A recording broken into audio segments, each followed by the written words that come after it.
An optical illusion. Folks, I have seen this image several times. It is clear as day. Clear as day. And they're trying to argue that you can only see it on a Zoom meeting. And I don't think that they fired this young man who felt comfortable hanging a swastika in his office. By the way, the same Fox article that I'm talking about from earlier also mentioned that there were multiple members of Congress who were given these flags, multiple staff members who were given these flags. Who gave these flags? Why are they hanging? Why are they in the Capitol? Why didn't they get rid of them? And now I was exchanging texts with a prominent conservative reporter. I'm not going to name him because we have a nice privacy, or we try to be private with one another when we talk. But I said, how do you not know that there's a swastika hanging in your office for this Republican member of Congress? And his response was, well, do you know everything that's hanging in your staff's office right now? I'm an entrepreneur. I have a couple businesses. And the answer to that is no, I don't know everything that's hanging. But I know that if I had created a culture where somebody felt comfortable to hang a swastika in my office, or let's talk about the reverse left of that. Let's say somebody was on the far left. They were somebody who was a supporter of the Palestinian cause, and they hung something in their office that was celebrating the murder of Israelis on October 7th. Let's say that had happened. I would be questioning. One, I would fire that person because I think anybody celebrating murder or Nazism or Hitler or anything like that should not be anywhere in polite society. I don't want them anywhere near me. I don't want them near my businesses. I don't want them near my family. But if I had created, even unwittingly, a culture where someone felt comfortable to do that, I would be doing some deep soul searching. I would be trying to figure out how I contributed to this. I'd be trying to think about how I could do better.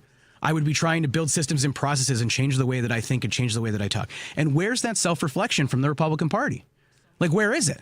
I don't see any of it. I didn't see any of that in the wake of the Charlie Kirk assassination because I saw a lot of Democrats who were saying, man, this is terrible. Maybe we do need to ratchet it down. Maybe we need to be a little bit smarter and we need to use better language. And then the Republicans come right out and they're blaming us for everything. And they're punching us. And they're hitting us, and they're calling us terrorists, and they're calling us bad people, and they're calling us filth, and that's what they want because they are the ones who are getting us to this place. So the consequence of the language that they use are things like this. It is naturally leading that, like, the people who want to get access to power, who want to work on Republican campaigns, who want to be a part of the MAGA movement, are going to be people who are attracted to that type of rhetoric. And they're incentivized to do it because look at what Donald Trump has done. The more that you act like a sycophant, the more hateful you are to other people, the more you can climb up. Just J.D. Vance is a perfect example of that. They complain all the time about Democrats calling them Nazis, which, by the way, I have never called Republicans Nazis in my life. I've called them fascists. I believe Donald Trump is a fascist. I believe this is a fascist administration. And we're going to talk a little bit more about what they're doing here in Chicago in ICE. We're going to have Evanston Mayor Daniel Biss on to talk about that in just a little bit when we have them on. But Nazism is an entirely different thing. It's a hard thing to choke down. But if you don't want to be called a Nazi, maybe you shouldn't be hiring Nazis. Maybe you shouldn't be having somebody who's going to hang a swastika. Maybe you shouldn't be hiring people that are making jokes about Hitler in a text thread. And maybe you shouldn't be defending them. That would be my advice to the Republican Party. A little bit of soul searching will go a long way for that stuff. Because it's just, it's unconscionable to me that they would allow these things to happen and then the vice president of the United States would defend them. And by the way, the only major political figure in American politics who has ever called Donald Trump Hitler is J.D. Vance. Because before he decided to go full MAGA, back in 2016, he was sending text messages to his friends about how Donald Trump was America's Hitler. That's what he was sending to his friends. But then he decided that there was a better path to power for him, that he'd be able to weasel his way into the Ohio Senate race. He'd be able to weasel his way into the White House the way that he has. And look, it's been incredibly successful for him. Like, who am I to argue? It's clearly a successful political strategy that's gotten him this far. But he has been exposed for the human being that he is. He's been exposed in an unbelievable number of ways. One, this is a man who, by the way, has spent most of the time that he's been vice president on vacation. He literally once had and this is a true story, you can look it up. He had the Army Corps of Engineers. He was on vacation on a lake with his family, changed the water levels of the lake so that his family could go kayaking. Can you believe that? It's ridiculous. Imagine if Kamala Harris had done that. Imagine if Joe Biden had done that. Imagine if Mike Pence had done that. I think we would have a proper freak out of that. Imagine if I did that. Like, it's great. I like to kayak, but I don't need to adjust the water levels in Lake Michigan to do that. But we're a little bit lucky here. This is a person of low moral character. This person who doesn't care about anybody else other than himself. And he's going to say or do whatever he thinks gets him closer to power. And so I want to take that moment. One, if you'd like to call or text, I will respond to people's texts as we go. The number is 773-763-WCPT. That is 773-763-WCPT, which I should probably say the numbers is 773-763 9278. Would love to have people who text. I would love to have people who call in. We have a caller right now. Let's go ahead and take it. Sorry, I may have gone a little bit fast. They came right in, and I just decided to take it. So while Lady B vets that call real quick, we've got such an awesome show today. I'm really excited to talk to Mayor Daniel Biss. I'm really excited to talk to General Manor. I'm really excited to talk to my buddy Carlos. The No Kings protests this weekend are going to be incredible, in my opinion. I heard an estimate today that we could have well over 5 million people out there. There were 5 million people last time. And by the way, the White House is freaking out about it. They can't stop attacking everybody who's going to attend. They're claiming everybody's Antifa. They're all paid protesters. They're just freaking out because this White House cannot deal with the people of this country standing up against a tyrant and a wannabe king. And you see that in everything that Donald Trump does. He wants to accumulate power.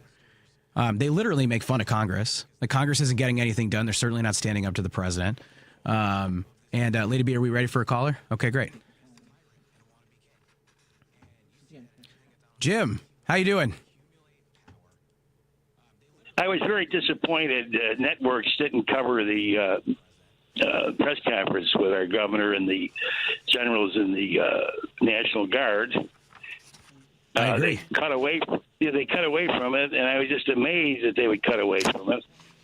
But they articulated what the National Guard does and what their duties are. And I remember in COVID how effective they were. And I got my shot at a place where the National Guard was running the show. It was marvelous. But what they articulate, this is completely unconstitutional, completely out of bounds. They have no record of policing anybody, and how absolutely bizarre everything is at the moment. Yeah. And what kills me is they would cut away from that. And it's kind of, you think to yourself, my God, now that's a press conference you want to cover, especially in Chicago when you got ice running all over the place. Yeah. And but they cut away, and I'm just amazed by that. And the other thing is, how about Holman? He took a $50,000 bribe. This is the party of law and order, right? Yep. They got him on video taking $50,000 in an envelope, and they got the nerve to put him on. In fact, he got more time than the press conference got by our governor. How whatever nonsense he was talking about, but he certainly didn't talk about the bribe he took. Yep. I hope he passed it out among the homeless. Anyway, thanks for taking my call. Thank you very much. No, thank you, Jim. I appreciate all that, and I'm going to double down on a couple of things that you said here because, like, one, that $50,000 cash bribe that Tom Homan took, that the Trump Department of Justice squashed the investigation on it. I mean, the FBI found him on tape. Taking this bribe at a Washington, D.C. kava. And I don't know, I can't think of any time in my life when I've had $50,000 in cash in a paper bag. And, like, what would be if anybody's got it out there, text it to me, but, like, what would be, like, the most generous interpretation of that? Because I can't think of anything other than a bribe. It's ridiculous. And Jim, again, you were absolutely right on 2 points here that I jotted down, which is, like, one, they cut away from the press conference because it's not as interesting to them. The mainstream media, these cable networks, they want the most salacious stuff. They don't want to inform people. It's all entertainment. It's largely broken.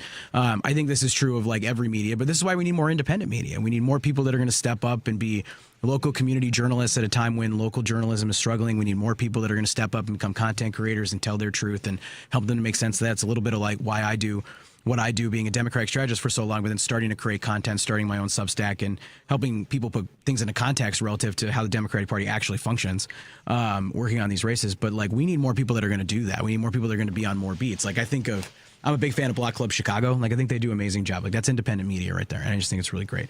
And one final point on that, too, on policing for the National Guard. Like, you want police that live in the community, that know who you are, that know and have a vested interest in this to understand that. And that's what most people want. That's why community policing is so successful. That's why it's so popular. And they cut billions of dollars from community policing. That's what they did. They cut it all. And they did it because they don't care about it. Like, safety wasn't an issue for the Republican Party until it was politically convenient for Donald Trump to distract from the Epstein files and the economy and a whole bunch of other stuff. Lady B, I'd like to do one more caller if we have enough time before the break. I think we've got Paul from Seattle. He's been waiting for 3 minutes. Hey, Paul, how you doing? Good. I have to tell you, thanks for taking my call. Excuse me. I got to tell you, this, to me, about the young Republicans was not a newsflash. This is who they've been. Who they've been for 60 years, honestly. This is their culture. It is their culture. And, we can find it a lot. It's kind of one of the reasons I quit going to the gym. You can find a lot of this, the guys hanging around in the locker room naked, substituting cologne for a shower, and talking about what bitches the girls are that won't talk to them at the gym and talk about how awful they are. And I just thought, oh, boy, if she could only hear you now and how sensitive you sound. She'd really love you. But you talk about J.D. Vance, I'm sorry, you can take the hillbilly out of the hills, but you can't take the hillbilly out of the boy, even if you send him to Yale Law School. That's a culture. And he wrote a whole book about that culture. Mm-hmm. And look, I'm from Michigan. I'm from Detroit.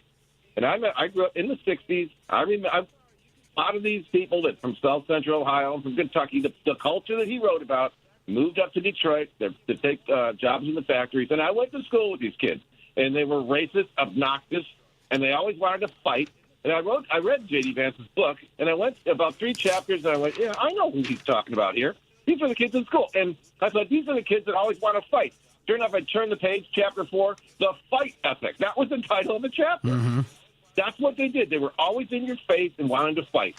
And that does not surprise me. That's a culture. This is the culture that has pervaded the Republican Party. And why they think they're better than everybody else, I don't know. I don't know where they get that because they really are quite marginal in terms of their abilities in most things. From what I could pick up. Well, yeah. Paul, if I can jump in there on a few things, and I want to say thank you for your call because I really appreciate it. We're about to head to break in about 2.5 minutes, but I want to jump in on a few things you said there, like. The gym culture piece, I totally get that. Like, I've been in a lot of locker rooms, but I want to be clear, this isn't locker room talk. Like, I was in a lot of I'm 38 years old. I've been in a ton of locker rooms. I played football in high school. I go to the gym. Like, this is not locker room talk. I've never met another person to talk like this. And if I met someone who talked like this in a locker room, I would probably tell them to shut up. And I might use a word that Lady B would not allow me to use. She's got her finger over the button right anytime I've got my mouth open. But, like, I would walk away. And I wouldn't want to associate myself with someone who would say something like that, who would believe something like that. Now, it doesn't say there aren't a lot of people who do. There are absolutely a lot of people who do, a lot of people who make jokes like that. And I'm not, I'm not one of these, whatever you want to call it, woke Democrats. The word woke doesn't mean anything anymore. It just really means, what Republicans don't like. But, I like a good joke. I like a joke that can go the pale, but it's in the right setting, right? If I go to see a comedian and I'm seeing a Shane Gillis or a Bert Kreischer or whatever, I have an expectation of what I'm going to get, and that's okay. And if I don't like it, I can not laugh. I can change the channel. I can go somewhere else. That's fine. But it's different when you are leaders of this country, leaders of the Republican Party who are, running this country, running these campaigns, building up this Republican Party. Some of these people were elected officials, and they were in their 20s, 30s, and 40s. It's not like young boys will be boys locker room talk. It's an entirely different thing. And it's frustrating to watch Vance defend it. It's frustrating to this narrative out there that they're just kids and we're not going to destroy the lives of these kids. I don't want to destroy these people's lives. I'd like to actually, what I would like them to do? I would like them to reckon with what they said. I don't need their lives to be destroyed. I really don't. If there are people in that text thread who genuinely feel like they have said the wrong thing and no longer believe that, they should be given an opportunity to rehabilitate themselves, I guess, and learn and grow, because there are a lot of people who do. I think a lot about Robert Byrd's journey from being essentially the head of the Ku Klux Klan to, or Grand Wizard in the Ku Klux Klan, to then endorsing and being supportive of Barack Obama for president, decades and decades later. There are people who learn and grow, and maybe it's a little bit of naivete, but but you're right that this is the culture in the Republican Party. That's what this culture is. It's the expectation and the setting of what Donald Trump has created, what J.D. Vance continues to foment. J.D. Vance hopes to run this party. He is the front runner for the Republican nomination. He is the number 2. If something happens to Donald Trump, and Lord knows Donald Trump is at all times one McDonald's filet of fish away from at least a heart attack or something. And by the way, Donald Trump disappears for days on end repeatedly. This has happened, it happens once a month, right? Disappears, his hand looks all weird. I don't want to get all conspiracy theory with everybody, but they're still giving me a lot of reasons to be conspiratorial about it. But, and I think that's probably a good place to take a break. We will be back in just a few moments. Thank you all. Driving, it's just better in a Porsche. Find yours at the Porsche Exchange in Highland Park. Browse and test drive our extensive selection, like the 2025 Porsche Cayenne, And right now, lease the 2025 Macan for only $949 a month for 39 months. Discover performance like no other at the Porsche Exchange in Highland Park or PorscheExchange.com. $7,469 due at signing. Excludes tax, title, license, and dock fee. No security deposit required. Expires 10/31/25. It's nice to know someone is on your side. Mark Drugs always has your back. No two dogs are the same. A dosage form or strength of medication that works for one dog may not work for another. A compounding pharmacy like Mark Drugs is here to help you with your pet's medication challenges. We'll be happy to help you when your pet is sick. After all, it can affect the whole family. That's why we give our four-legged patients customized medications to make it easier for them to take. For pet medication problems, first see your veterinarian, then talk to your hometown independent compounding pharmacy, Mark Drugs. If you'd like to know more about the ways we can personalize medication for each individual patient, we'd be happy to help. We are a compounding pharmacy, which means we can prepare the medication prescribed in a strength and dosage form that meets the patient's needs. Ask us how our pharmacy can help. You have a choice when it comes to your health care, and a great choice is Mark Drugs and Roselle and Deerfield, where you get better health and care for you and your pets. Check out the Pet of the Month at markdrugs.com.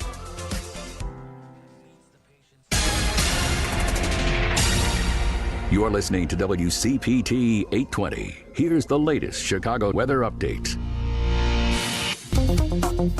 From the Weatherology Weather Center, I'm meteorologist Jennifer Wojcicki. Partial sunshine develops here this afternoon. We'll see high into the upper 60s. Southeast winds around 5 to 10 miles per hour. Then for tonight, a slight chance for rain showers here late. Partly cloudy skies develop, a low near 56. By Friday, partial sunshine develops, high around 75. Saturday, a chance for showers and storms, a high of 72. That's your latest Chicago weather update. Currently, it's 67. This is Chicago's Progressive Talk, 820 AM, WCPT Willow Springs, and online at WCPT820.com, where facts matter. That's your latest Chicago weather update. Currently, it's 67. Joan Esposito, live, local, and progressive. Filling in today for Joan, Democratic strategist, former senior advisor to Kamala Harris, and social impact entrepreneur, Mike Nellis. Hello, everybody. It's good to be back with you. I am Democratic strategist Mike Nellis. I'm the host of Endless Urgency, which you can find at endlessurgency.com. It is a Substack show and blog that I run. And I am very grateful for my next guest, who is someone I am a huge fan of and have known for quite a while, which is Evanston Mayor and congressional candidate Daniel Biss. And I'd like to introduce him to the show. Mayor Biss, how are you today? I'm good. How are you, Mike? I'm hanging in there. You know, I've been starting a lot of my regular shows by not saying how are you. I've been saying, like, how are you holding up? Because this has been a incredibly difficult month, from the Charlie Kirk assassination to all these raids in ICE. And so I'm going to rephrase that question. Like, how are you holding up right now? Not great. Listen, another person was kidnapped from my community this morning by ICE. And it's just, this is the country we live in now. And so, I'm pretty good at pretending everything's okay and saying I'm fine to be polite. But how am I really? I'm pissed. And I'm worried for our country, and I feel like we need to be on fire right now as a resistance, standing up and putting an end to this. Yeah, well, and we've seen you on fire doing this. Like, you are one of the people who is out there on the streets leading the protest movement and then doing the work in your city to try to protect people. You've been to the Broadview facility a number of times. Can you talk to me about that experience? Yeah, I've been out there 4 times protesting, and then once for another reason. And, the thing about the protest experience at Broadview, I want to preface this by saying, look, I'm fine. I go there, I come home, I take a shower, hug my family, I'm all right. The people who are protesting for are not given any of those privileges. They've been kidnapped, they're locked up, and then they're taken, in many cases, out of the only country that's been a home to them. So, but what we experience as protesters there is truly shocking. It's shocking in its brutality. It's shocking in its violence. It's shocking in the fact that they're using chemical weapons against nonviolent demonstrators. It's shocking in that they're totally ostentatious about the fact that they're surveilling. They've got, not only do they have snipers on the roof, they've got camera guys on the roof. So they're trying to send the message of, hey, we're figuring out who you are, your name's on a list, and we're going to come for you. The whole thing is about establishing this culture of intimidation. They want us to be scared to death. And there's a reason for that. They know that if everybody who's disgusted by their policies stands up and speaks out, they can't win. And so they want us to be scared into silence. Yeah, and I want to dive a little bit deeper into that because it's been this difficult time, and I appreciate your honesty in talking about how, you and I are both white guys, like we're safe in this moment. Let's be clear about that. But are both of us at different times have tried to use our bodies to be useful in this moment to protect the people that we love, our neighbors, our brothers, and our sisters. But I think you see the worst in humanity right now with what this administration is trying to do, but you also see the best. And I want to just share like a quick story about my experience here. So Friday, I get a text message from my alderman, Scott Wagaspak, that says my son's school is on, that there's ice around my son's school. I guess technically the term, it was not on lockdown. That's been like a bit of a misnomer this week. But that ice is near my son's school, and then tells me that ice is near another school that I'm on the council of because I serve on the school council. And I get out of my, I'm in Wicker Park. I drive all the way up there to go. And I spend the next 3-4 hours surveilling. I do think I ran off one ice car. I'm not 100% sure. And that's part of the chaos that they want to rot here. But the beautiful part of it was that I wasn't alone. Like I was the first one to show up. But over the course of the 3 hours that I was there, about 20, 25 other people showed up. Community members, people who didn't have kids at the school, people who had kids at the school and wanted to be useful. And like we were organizing. And now we've got this beautiful chat. And there's posts that are up in the neighborhood, and like I'm seeing people rise to the occasion, people who are organizing, sending meals to people who feel like they can't go to their house, people who are helping make sure that their kids get to school safely. Like that's the best of us.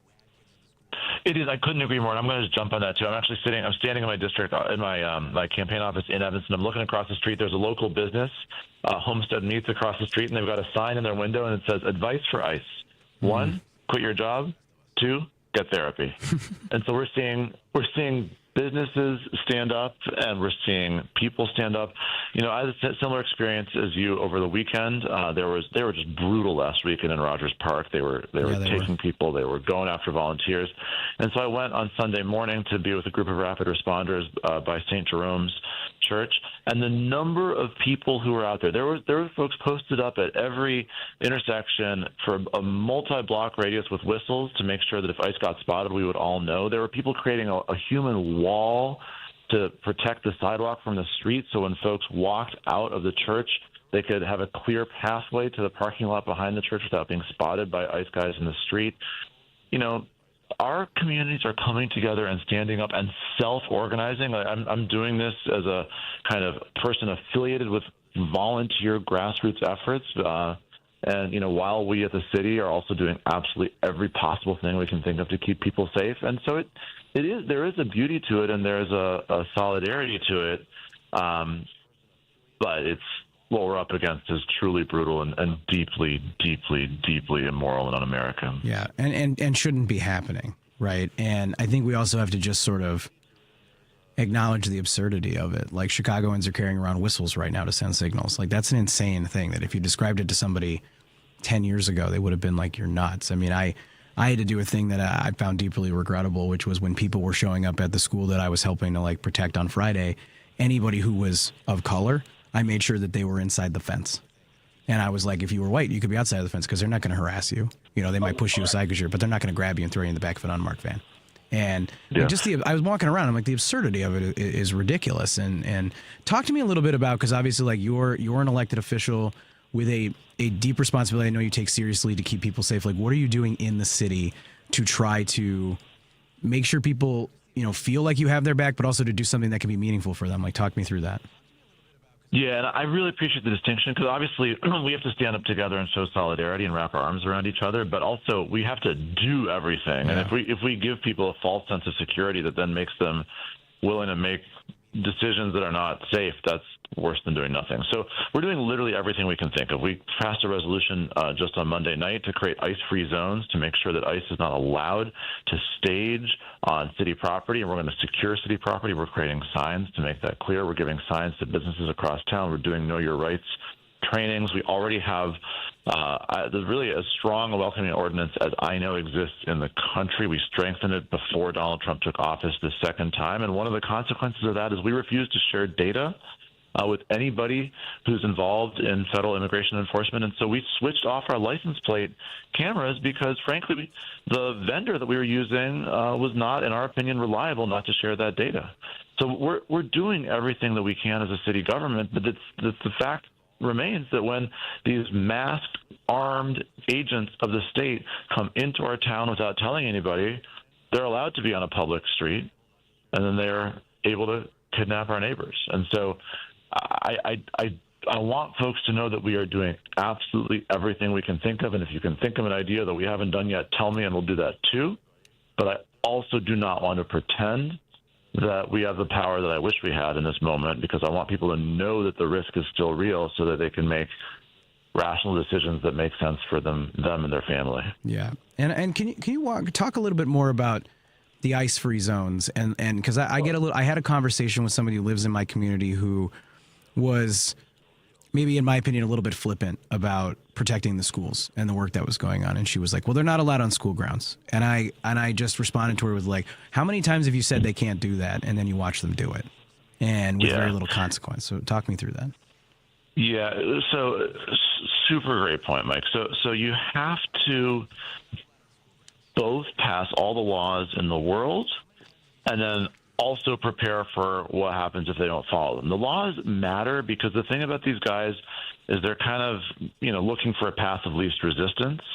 And so if they come here and our cops say you can't be here, could they overwhelm them with our cops with military force? Yeah, I guess. But also they're not looking for that type of confrontation necessarily. And so if they're told it's against the municipal ordinance, and by the way, there's a lock on the gate to the parking garage they were going to stage in, they may just leave.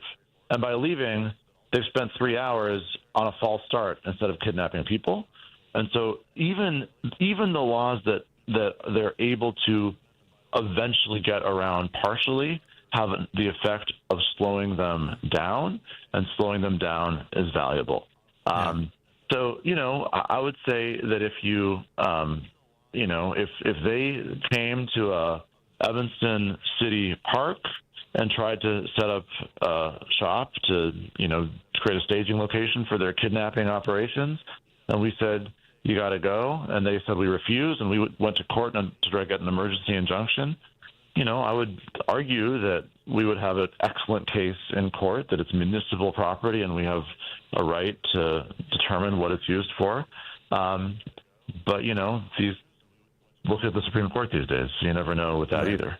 So anyway, it's a long way of saying nobody should pretend that words on a piece of paper end the conversation, but also nobody should pretend that it's futile to try. And do you mind if I tell you one more story? Yeah, please. Because I think sometimes when we pass these ordinances or these laws, I know some people are kind of like, yeah, I'm glad you're trying, but it's all kind of, symbolic anyways. That is not true. And so I'm going to tell you a horrifying story of a woman in Evanston. She's here with authorization, but her husband was not. Their daughters are 16, 12, and 6. They're married and living in Evanston before their first daughter was born. So they've been married residents of my community for, close to 20 years, if not more. He is a truck driver, and he was driving for work in Indiana, which has different laws than Illinois. He was in a way station. State trooper was asking him some questions, didn't like the answers, called ICE, and he's gone now. Jeez. And he's been gone. He's been taken away. He's been taken away from his 6-year-old daughter. He's been taken away from his wife. He's been taken away from his job. By the way, the reason she called me is he's also the breadwinner. So they're in a financial crisis as well, just for no reason at all, right? For no reason. They just stumbled into him and decided that they would take him from his family because they could. Now, this story is, I'm just angry even repeating it, but I tell you for a different reason, which is that could not have happened in a way station in Illinois. Yep. The Trust Act prohibits an Illinois state trooper from making that phone call to ICE that Indiana trooper made. And so we can't control everything. We can't do enough. I can't sleep at night because there aren't more things that we can do. But everything that we do helps. Yeah. It slows them down. It saves a person. It stops a kidnapping. And that means we've got to do it all. Yes, it does. And I want to continue this conversation, but we need to take a quick commercial break. Mr. Mayor, can you stick around for another 15 minutes? Yeah, you bet. All right, thank you. We'll be right back, everybody. Listen up, fellow timeshare owners. If you're a timeshare owner and you want out at all costs, you're done, frustrated, tired of wasting money, you don't use the darn thing. Get out now. Hire the best Bulldog timeshare cancellation team in the business. Their in-house legal team, headed by a timeshare cancellation lawyer, can help you fight the biggest and baddest companies out there that sell timeshare. At some point, you were using your timeshare, but now you're not, and you're tired of wasting money. Before you go to the poorhouse, call right now and learn how you can stop the maintenance fees and put more money back in your pocket. Their services cost you a lot less than you think, and you'll save a lot of money over time. Call the Timeshare Exit Hotline now. It's a free consultation. 800-296-0150. 800-296-0150. 800-296-0150. That's 800-296-0150. Hey Google, play WCPT. Streaming Chicago's progressive talk from TuneIn. Joan Esposito. Live, local, and progressive. Filling in today for Joan, Democratic strategist, former senior advisor to Kamala Harris, and social impact entrepreneur, Mike Nellis. Hey, everybody. I know these are tough times, but at least I've got that beat to get me a little bit of motion. Thank you, Lady B, for that. We are still here with Evanston Mayor and congressional candidate Daniel Biss. We are talking about the situation in Chicago and our surrounding neighborhoods about ICE really happening everywhere in this country right now. And Daniel, I want to bring up something that I noticed in talking to you, because I talk to a lot of Democrats about ICE, and it's the intentionality of the words that you're using. Like, you choose to use the word kidnapping when you talk about this, and I find we get a lot of sort of mealy-mouthed answers from Democrats when they want to talk about this stuff because they're scared and because they lack the moral conviction to talk about it. Can you talk to me about why you use the word kidnapping? Can you talk to me about why you are so intentional with the words that you use in this moment? Yeah, I am. That is a very deliberate choice, and I'm trying to hold myself accountable to continue using that word because of two things. First of all, we have to be clear about the illegitimacy of what they're doing. This is not a kind of a legitimate government project that we disagree with. This is a fundamentally illegitimate operation from top to bottom, from beginning to end. And second of all, to be specific, even if you and I disagree about the right way to do immigration enforcement, it could be the case that, we're going to do it the Mike way and not the Daniel way, and I'm bummed out, but at least we're following the Mike rules the Mike way. Yeah. What we have now is no due process a lot of the time. And so it's not even that they're necessarily following their own rules correctly, because when there's no due process, you can't make them prove they're following the rules. Who knows who they're taking some of the time? And so, we're in a situation where they have been given a green light by the Supreme Court to use racial profiling, where, as you said earlier, they appear to be going after people whose skin is not white, more or less indiscriminately. Yeah, plenty of them who they get in error are eventually released because they're able to have a conversation with a lawyer who sets things straight. But are we sure that that's the case always? No, because they don't tell us anything, because they wear masks, they don't have name tags, they don't log any of it, there's no transparency. And so what I know to be happening is there's masked guys with guns randomly on our streets taking people without accountability. That, to me, sounds like a kidnapping. Right. And I'll add something here, too, because the indiscriminate nature of the way that they're grabbing people, like I saw a video, many of videos have shook me to my core, but the one that stuck with me the most, beyond the priest who got shot in the pellet head, got shot in the head by a pellet gun, which is one of the craziest things I've ever seen, was a woman who got pulled out of the pickup line while she was picking up her kid. And it's creating this culture of fear, but it's also having such a massive economic impact for these families, but also just for the city. But the people who are getting indiscriminately grabbed, like the woman who got grabbed was carrying her passport, and the ICE agents were saying she had been adopted, and I don't know what her last name was, but they kept going, "You don't look like a Johnson. You don't look like a Johnson." It was ridiculous. And she's got to pay legal fees, likely, to get out of that situation, right? Now you have a lot of people that don't want to leave their homes, so they're scared to pick up their kids. They're scared to go to work, so they're running out of food. They're running out of cash. And that's what they want. They want to create a culture of fear. And the more violent they get with the protesters is because they want the people that they can't justify taking in, which is going to be a lot of people who look an awful lot like you and I at this moment. They want us to be scared to go out. and not put our bodies in harm's way, or not put our bodies in between us, and not use our voices to speak out about it. That's absolutely right. They know. I mean, I understand there's a lot of people in this country who don't have the Daniel Biss position on immigration, but many of them also don't have the Donald Trump ICE position on immigration. Yeah. People who voted for him because they didn't like the Democrats on immigration even were not, for the most part, looking for masked, armed men to snatch moms out of pickup lines in schools for no reason besides the color of their skin. It is shocking to the conscience of the great majority of Americans. And if everybody who is shocked and horrified speaks out, it ends. It ends. And they know that. So they want us scared out of speaking out. That's why the No Kings protest is going to be really important on Saturday. We need a massive turnout. It does matter. It shows not only the administration but the Republicans in Congress that they are walking down a dangerous path. And there's a reason they're so scared of those protests. There's a reason they're trying desperately to make those protests seem unsafe. They don't want people speaking out. Yeah, and I think it's going to backfire, by the way. I think the more that they try to intimidate people, the more people are going to go, screw this, I'm going to go out. Because that's I think, the spirit. It's one of those things that unites all Americans, regardless of your politics. Nobody likes to put an American in the corner. I want to, on the No King stuff, I want to talk a little bit about intimidation, because I think this is important. You've been to Broadview, you've been out in the community, and I believe you've had, pretty prominent Republicans and members of the government call for you to be arrested, right?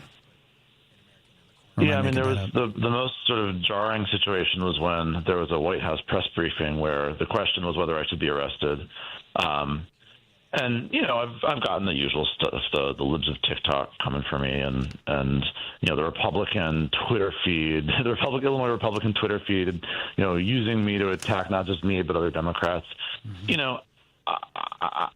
You said it earlier. I'm just going to repeat it back to you, Mike. You and I come to the table with a level of protection and privilege that a lot of our neighbors don't have. Yep. And if we're not willing to use that in this moment, then who the hell are we? That's right. That's just my view. And I have an extra layer of protection. I'm a mayor. Yes, that makes me a more sort of juicy target, maybe, sure. But it also makes it a lot harder to just disappear me. Yes. And so I'm safe in a way that a lot of people aren't. And there's no choice other than to use that comparative safety to speak out and to speak up. That's what I got to do. And look, that's the right thing to do. And listen, it isn't for everybody. Like, some people can't do that. I actually wrote about this last week. I was talking about how doing shows like Joan's show today or hosting the show that I do on Substack there's a safety to me, like sitting in my basement complaining about ICE, but I wasn't putting my body on the line. I wrote about that on Thursday, and then Friday got a chance to do it. And one of the things about it was I used to be severely disabled because of my weight. And there are a lot of people out there who can't necessarily do that, but they can go find their version of resistance. Like, I remind people all the time, it's a million acts of resistance. Go find what you are useful at and how you can be helpful right now. Sometimes that's just take care of your family. Like, it's not anything more complicated than that. But everybody's got their place in this. And like, you being out there, putting your body on the line, putting your reputation on the line, getting these attacks is really, really important. And we need more people who are going to do that, and more people that are going to take that action and be honest in the way that you're being honest about what those actions mean and don't mean. Well, thank you. But I want to just highlight the first thing you said, which is that everybody needs to make decisions that are right for them based on their risk and their circumstances and their safety. And I do not come back from Broadview saying, hey, everyone needs to be there.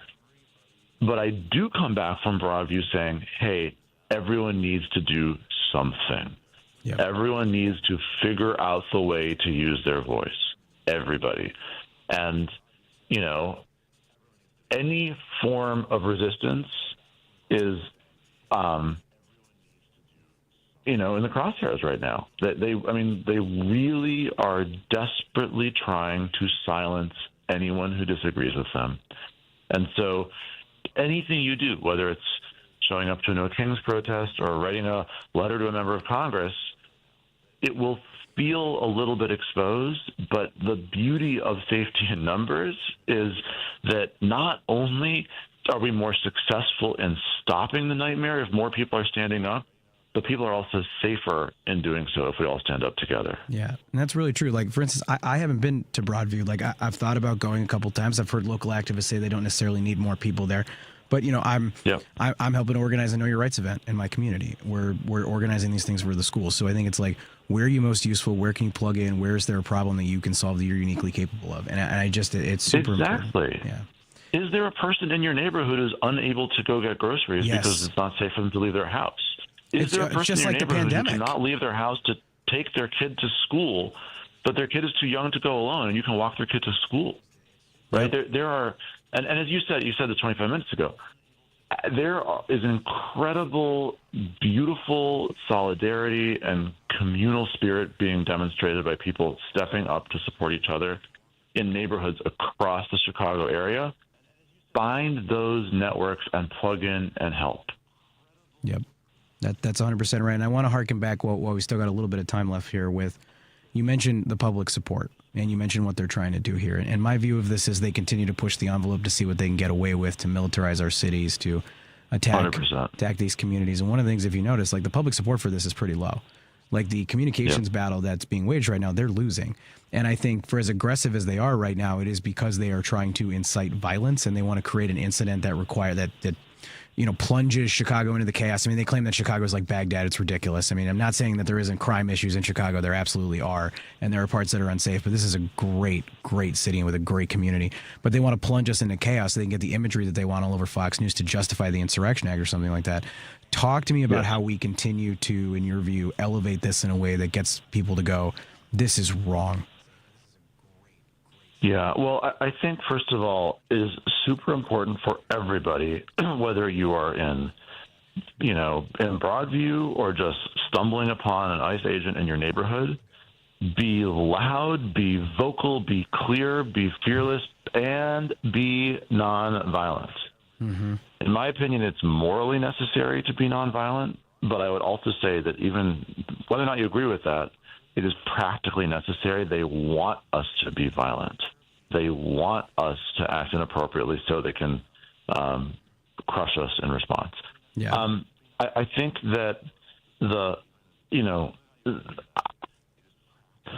I've been thinking a lot, like all the time, about my grandmother who survived Auschwitz. I can't get her out of my head. The way she talked to me late in her life about how when the beginnings of the Holocaust were occurring and they were hearing rumors of what was going on, and her reaction was just to kind of be like, nah, that's crazy. That couldn't be. Let's just keep on living our lives. And by the time they knew enough to believe it, it was too late. Yeah. And she got put in a cattle car with her parents and her siblings, and she never saw her parents again after they got off that cattle car. So I just think about that all the time. And from the vantage point of history, when we learn about the Holocaust, it's just like, how could they not have seen it coming? Hitler said what he's going to do. But, at the time, it just seemed so unthinkable and so crazy that people just kind of like shrugged it off and kept on living their lives. Yeah. And so the reason I say all that is to say we're living in a very different media environment now. The advice that we are all getting to film everything you see on your phone is really important. The most important thing for people to see in this country is just the insane behavior of ICE. We don't need to explain it. We don't need a great snappy slogan. We don't need a narrative. They just need to see the madness. And I think that's fundamentally the biggest challenge that the administration has is that, sorry, 1 second. The horrors that they are visiting on people are not affecting most people in the country. It's absolutely true. But they can be visible to the whole country. Yeah. So that's just a long way of saying we need to document. We need to make sure that people see, that image of that priest being shot in the head, that shocked people because it's freaking shocking. Yeah. And it shows something about the mentality. It shows something about the brutality. It shows that these guys are just here to engage in violence and domination. And I think the more they see of ICE guys grabbing a mom out of a pickup line at school, the more they see the way they're terrorizing kids, the more people will come to understand this is not what I voted for. That's right. And they want to break us, and they won't, and they will fail, and we will record it, and we will keep fighting. Mr. Mayor, I'm with Mayor Evanston, Mayor Daniel Biss. We've been talking about ICE. We are out of time. Before we go, can you tell people where to find you so they can connect with you? Yeah, please visit me on any social platform or on my website. All of those are either Daniel Biss or, in some cases, Biss for Congress. Biss has no L. It's B as in boy, ISS. Thank you for what you did yesterday. Thank you for being in this. And as you said, they want us to give up. They want us intimidated, and we will not be intimidated. That's right. We will not. Thank you so much, Mr. Mayor. Everybody, we will be right back with General Randy Manor. Thank you. Kane County Democrats invite you to their annual fall fundraiser on Thursday, October 23rd at the center of Elgin from 6 p.m. to 8 p.m. Invited guests include Governor J.B. Pritzker, Lieutenant Governor Julia Stratton, U.S. Senator Dick Durbin, U.S. Senator Tammy Duckworth, Representative Raja Krishnamurthy, Representative Bill Foster, and Representative Lauren Underwood. Tickets include light food and cash bar. Table of 10 and sponsorships include full-page color ad in the program book. Individual tickets only $40 each. Couples are $70. Families are only $100. We need you to support the Kane County Dems for all the important elections coming up in 2026. Tickets can be purchased at kanedems.org. Kane County Democrats annual fall fundraiser, Wednesday, October 23rd, 6 p.m. to 8 p.m. at the center of Elgin in Elgin. Sign up today at kanedems.org. It will be the big event of the fall season. If you want thick, healthy, and gorgeous hair, then you need Hair Volume from New Nordic. Available online at Amazon and newnordicusa.com or in the hair care aisle at your local CVS. AP News. I'm Ed Donahue. President Trump says he'll meet with Russia's Vladimir Putin in Hungary in an effort to end the war in Ukraine. A date has not been set. The president meets with Ukraine's Volodymyr Zelensky at the White House tomorrow. White House Press Secretary Caroline Leavitt was asked if Putin and Zelensky could meet. I think he thinks it's possible, and he would, of course, love to see that happen. But right now, there were discussions and plans are now being made for the Russian side and our folks, led by Secretary of State Marco Rubio, to meet, and then for President Putin and President Trump to perhaps meet again. A federal judge in Chicago says she was a little startled after seeing TV images of clashes between immigration agents and the public. And is now ordering that the federal immigration officers in the Chicago area be required to wear body cameras. Last week, the same judge ruled that agents must also wear badges, banning them from using certain riot control techniques against peaceful protesters. The Democratic governor of Illinois, J.B. Pritzker, has also announced a task force of prior military admirals, generals, and veterans to help assess the situation. Pritzker says allegations of chaos in Chicago is being manufactured on purpose by the Trump administration.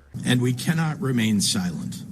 We must continue to call this what it is, a dangerous power grab. I'm Lisa Dwyer. The Senate again rejected a bill that would have reopened government. House Minority Leader Hakeem Jeffrey says a bill must include an extension of health care tax credits. Tens of millions of people are going to experience dramatically increased premiums, co-pays, and deductibles. Speaker Mike Johnson wants the bill passed as is. I don't like being mad, Mike. I want to be happy, Mike. I want to be the happy warrior, but I am so upset about this. God bless America. This is AP News.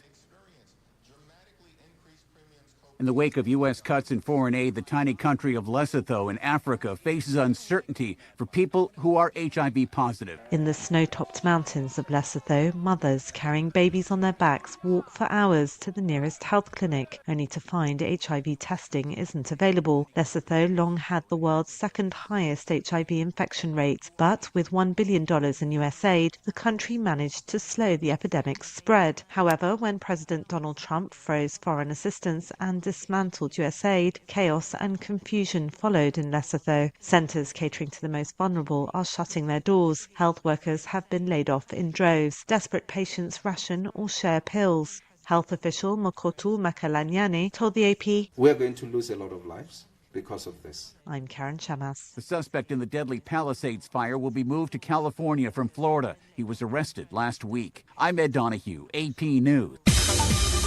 This is 820 AM, WCPT Willow Springs, and streaming worldwide at WCPT820.com. We are Chicago's progressive talk, where facts matter. Now, your WCPT 820 weather update. From the Weatherology Weather Center, I'm meteorologist Jennifer Wojcicki. Partial sunshine develops here this afternoon. We'll see high into the upper 60s. Southeast winds around 5 to 10 miles per hour. Then for tonight, a slight chance for rain showers here late. Partly cloudy skies develop, a low near 56. By Friday, partial sunshine develops, high around 75. Saturday, a chance for showers and storms, a high of 72. That's your latest Chicago weather update. Currently, it's 68. Remember when you get to work to hop over to WCPT820.com or the TuneIn Radio app and stream The Stephanie Miller Show. Weekdays 8 to 11 a.m. on Chicago's Progressive Talk, where facts matter. WCPT 820, Chicago's Progressive Talk, where facts matter. Joan Esposito, live, local, and progressive. Filling in today for Joan, Democratic strategist, former senior advisor to Kamala Harris, and social impact entrepreneur, Mike Nellis. Hello, everybody. I'm glad to be back with you. I am joined here by General Randy Manner, who spoke earlier today with Governor Pritzker about the situation with the National Guard. And I want to start by playing a clip of what he said at that press conference today to set the stage for the convo. For my first assignment in the 82nd Airborne Division as a young Airborne Ranger platoon leader, through being the Deputy Commanding General of 3rd U.S. Army, responsible for the lives of tens of thousands of men and women in combat in Iraq, Afghanistan, and across the Middle East, to being the number 2 general officer in the National Guard Bureau in the Pentagon, responsible for over 450,000 citizen soldiers and airmen in all 54 states and territories and the District of Columbia. I have seen the very best of Americans, no matter what their color, their gender, their religion, or national origin. All that ever mattered is their ability to do their job. We and our fellow veterans are proud to have served all of you and to have served our nation.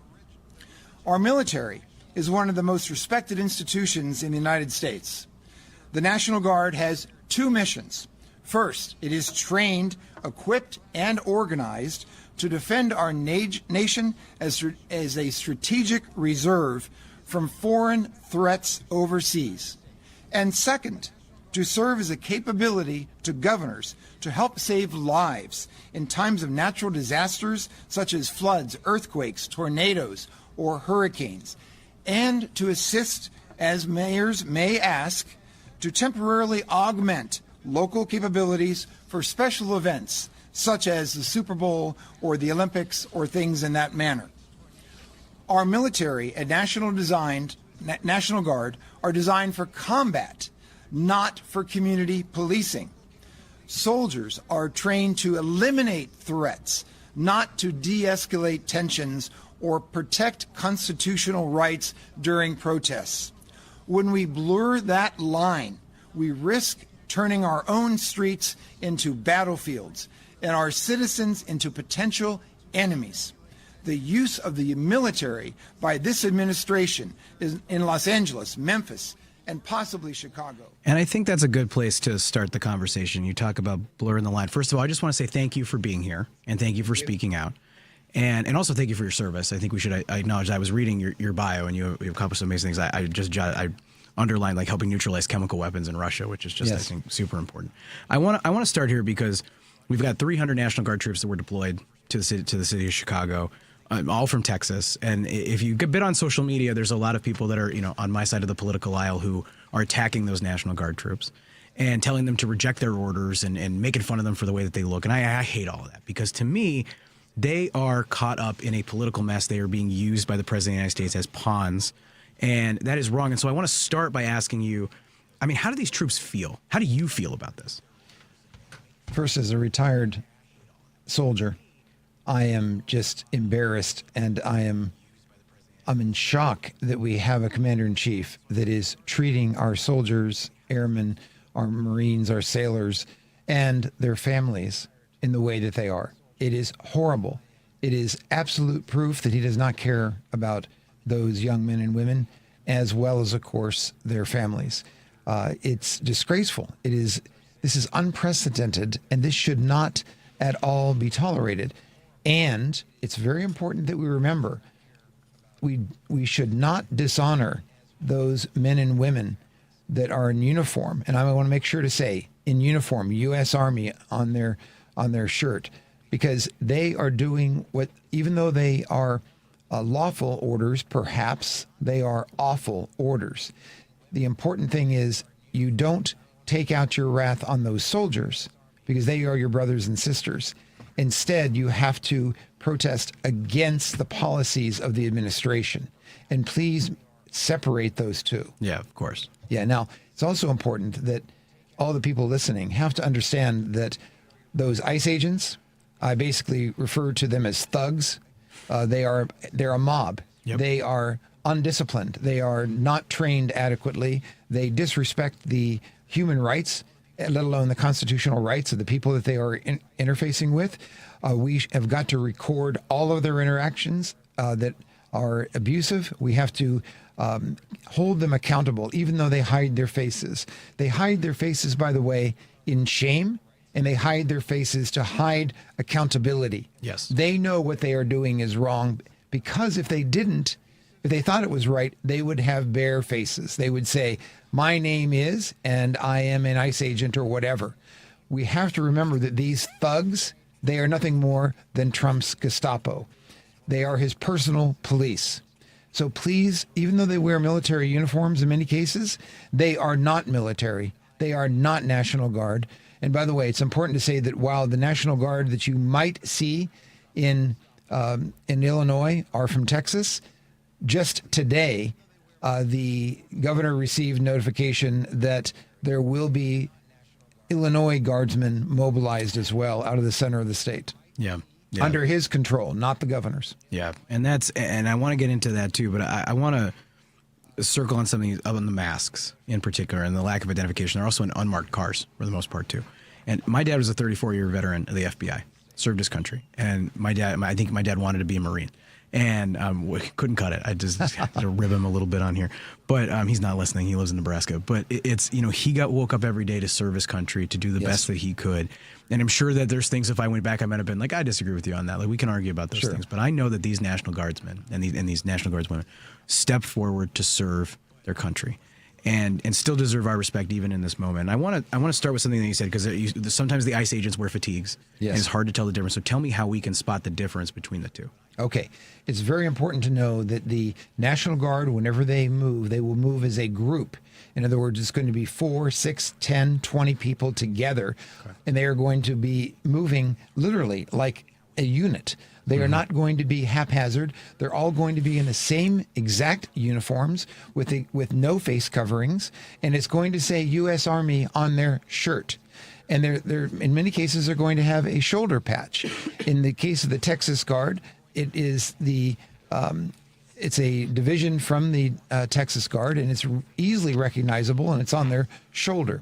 In contrast, the ICE agents wear a hodgepodge of all kinds of things, and you'll also find that the National Guardsmen are not going to be bullying you. They are not going to be dragging you down. They are not going to ever aim weapons at you in this manner. So it's basically for the average person on the street. If they look disciplined and they look structured and organized and controlled and thoughtful, they're much more likely to be National Guardsmen rather than these, quite frankly, this mob of whatever they are, thugs, I'm going to call them. Yeah. Again, very little training, very little discipline, and with the disregard for the human and constitutional rights of our people. Yeah. Well, and why are they doing what they're doing? Because they're getting a $50,000 bonus when they sign up, or they're getting their student loans forgiven, or because they actually believe in what That's right. Or all the above. That's right, correct. Right. You see and by those. the way, you notice that they're paying far more bonuses to be an ICE agent than anything else. In other words, what is happening is the president and also Stephen Miller, they are basically buying their own army. Yes. And this is what is happening. And when I say army, it's not an army. They are buying their own thugs, their own Gestapo. But they're going to want to turn them into an army over time. I mean, that they're not going to be able to do that because the American military is the greatest military on the planet. But these ICE agents are, I mean, they're wannabes. Right. We've seen some of the videos. I don't know if you've seen the video of the guy who walked up to say go to Trump and then dropped his phone and then had to run away in downtown Chicago. Like, that was amazing. It was like a yakety sax video. I couldn't believe it. I saw that. Yeah. And so I want to start here. Like you have served your country honorably and for the right reasons. And, you know, I mean, you were retired now. And you could be spending time with family. You could be writing a book. You could be doing anything else that you want. Like, what compelled you as an individual to speak out? Great question. Two things. First of all, although I love you, Mike, and I just met you, I don't want to be here. I don't want to be talking on the radio. I would rather be spending time with my family, my grandson here in Chicago. I would rather just be relaxing and enjoying life. The problem is this administration does not allow me to do that because what is going on is un-American. And I am still an American soldier. I still uphold my oath to the Constitution to defend it. And I will be part of that resistance to these kind of authoritarian moves. So I will continue to fight. I will continue to speak up. I mean, when I say fight, nonviolently, of course. Right. Yes. But I will speak up with my First Amendment rights. I will do so respectfully. I will speak to truth as I know it or see it. And I'll do the best to be able to influence people to say, this is not the American way to use our military. Yeah. And by the way, back to you real quick, Mike, is that, again, I'd rather not be here, but it is your birthday and you gave me a cookie. So I want to wish you a very happy birthday on the air. Oh, man. So thank you. I was trying to keep that on the down low. Sorry. You're the man.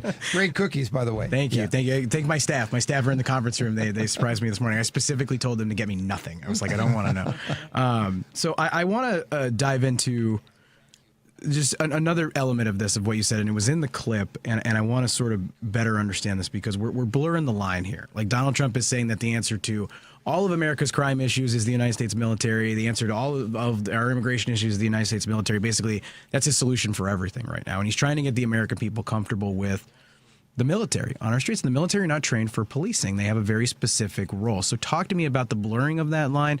Talk to me about the training that members of the military, the National Guard, undergo and why it's so different than what a community police officer would get. It's important to note that the administration is trying to blur the lines. Through the eyes of the military, there is no blurring of lines. Right. We in the military are not trained to do these missions. We do not understand the concept of community policing. We do not understand the idea of what are the techniques to disengage and to quite frankly, lower tensions in a particular area. We are trained to, using military terms, to close with and destroy the enemy as needed. You know what? Last time I checked, there is no enemy in Chicago or in any American cities. And the enemy within is not in Chicago, is not in Illinois, is not in the immigrants. And quite frankly, it's not in the military. The enemy within, there is one, but it's not the American people. Yeah. Right. And it is the people who want to abuse the military, to treat them like political pawn. Right. And answering your question, what you said about the training. So it's important to say that we don't have police training. We don't have, again, community engagement training of that type. Do we work with the population? Do we work with Americans? Of course we do as guardsmen, because our job when we are under the governor's control is to help save lives in a natural disaster. That means flooding along the Mississippi. That might mean tornadoes in Illinois. It might mean an earthquake in California. It could be hurricanes in the South. We help to save people. That's what we do under the governor's responsibility. Now, in rare occasions, the National Guard is also there for the governor, as the governor may direct, to be able to help local law enforcement for special security events like a Super Bowl or like the Olympics, where there's something where, quite frankly, they need additional help. And from time to time, for very limited periods of time, the National Guard might be called in to be able to help law enforcement in terms of doing either perhaps crowd control or more likely traffic control to back up the local police until additional law enforcement officers can be brought in from elsewhere in the state by the governor to help a particular mayor. Notice the magic words. The mayor asks for help to the governor, and the governor says, I can do it or I cannot do it. Right. Not the president of the United States saying, we have a war zone in Chicago. We have a war, Portland is burning. I'm not sure what reality he is in, but that is not anybody's reality whatsoever. Right. Is life perfect? Of course not. Does the governor or the mayor or the local towns and cities in Illinois, are they out of control? Absolutely not. Mm-hmm. I have been in combat zones around the world. I have been in Russia, Ukraine, China. I have been in Iraq, Afghanistan, and I know what bad looks like. There is nothing like that. Right. And so what we have is we have a disgraced major who is the Secretary of Defense, unfortunately. We have a president who dodged the draft. I don't care what anybody says. Getting someone to pay for, you give me a note for bone spurs during Vietnam era. That's dodging the draft. We have people who don't understand what it is like to serve other people, to serve our fellow Americans. And it is disgraceful to then do this on the backs of our young men and women in uniform and to, quite frankly, put them in a position where they are viewed by our fellow Americans as the enemy. We don't want to go there. It's wrong. The only answer is if there's a question about law enforcement, hire more law enforcement people. Exactly. And then secondly, if it's an immigration issue, then hire and train, notice the right words, train appropriate use of federal officials to be able to respect the rights of both Americans as well as those that are potential immigrants, to ensure that what we would call the normal course of law has a chance to be applied to everyone. We are all human beings, all of us, and we should stop treating people otherwise. Yeah. Yeah, and I want to dive in. I just took like a whole page of notes of things that you just said because it was so useful. And I want to dive into two things. Like, one, the reality that Donald Trump lives in is different than the reality that exists. And that's obviously an intentional decision that he makes. But he does it not just on here. He's like, Chicago's out of control. Everything's falling apart. It's a war zone. I mean, it was either he or Stephen Miller called Chicago basically Baghdad the other day. And I was like, I don't know. I'm out here playing basketball with my son. I've never been to Baghdad, but I can't imagine it's the same. No. Right. No. And so, but that happens on the economy too. Like, he's talking about how the economy is so great and the job market's terrible right now. And he's claiming inflation's down. I mean, it's the same thing. There's no inflation. It's over. Right. There's no inflation. Right. America's the hottest lies it's ever after been. Lies right. after lies. And so he's becoming this single source of truth and morality in the Republican Party. We talked about the Tom Homan $50,000 cash bribe, which kind of ties into this a little bit, which is like, they're saying nothing was done wrong. And I'm like, can you think of a time where you would have $50,000 in a bag of cash at a Washington, D.C. Cava? And like, what's the most generous interpretation of that? I can't think of one.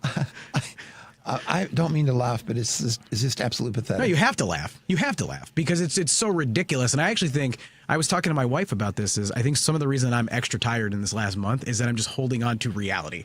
And so I find that laughing about him actually makes me go, okay, I'm actually real. I'm still here. Like, I'm not asleep. But I want to, you talked about this. This is how it serves Donald Trump. And I think that this being a farce, go look at what they did in D.C. And obviously he's federalized the D.C. National Guard. I believe he's continued to do it. They're basically indefinitely allowing him to do that now. And then claiming that, all the crime is gone. Everything's super safe. But if you look at the actual crime statistics and the number of people that they're arresting for different crimes, they're exactly the same as they were last year when the D.C. police had it. D.C. is no more or less safe than it was a year ago. The difference is they have, a couple hundred National Guard troops that are patrolling, and they've got FBI agents that are policing drunk girls in Georgetown. Right. I think it's important that everyone understand that the D.C. Guard is a unique situation because they don't have a governor. And it turns out that the president, through the Secretary of the Army, actually is the commander of the D.C. Guard. In normal times, meaning any other times other than these, with this particular president, it's worked just fine. I was a member of the D.C. National Guard for many years, and there were no issues relative to how our orders received. Are they reasonable and appropriate, and coordinating with the mayor's office and with the Metropolitan Police Department and so on for special events, inaugurations, and so on. It was all done very effectively, of course, until the previous administration and then this one. Yeah. And The other thing about this is that because they're diverting so many resources to this, they're actually making America less safe. Yes. And I think it's important to get your perspective on this because there's actually a Wall Street Journal article from about 2 weeks ago that they are taking federal officers off of drug trafficking and sex trafficking and cyber crimes and pedophilia and things like that. And they're putting it all on immigration. So they're moving all of America's resources towards essentially harassing and as Mayor Daniel Biss said earlier today, kidnapping people on the streets of Chicago. And they aren't doing anything to keep you safe. So like there's no counterintelligence. My dad was a SWAT officer, worked on counterintelligence for a very long time.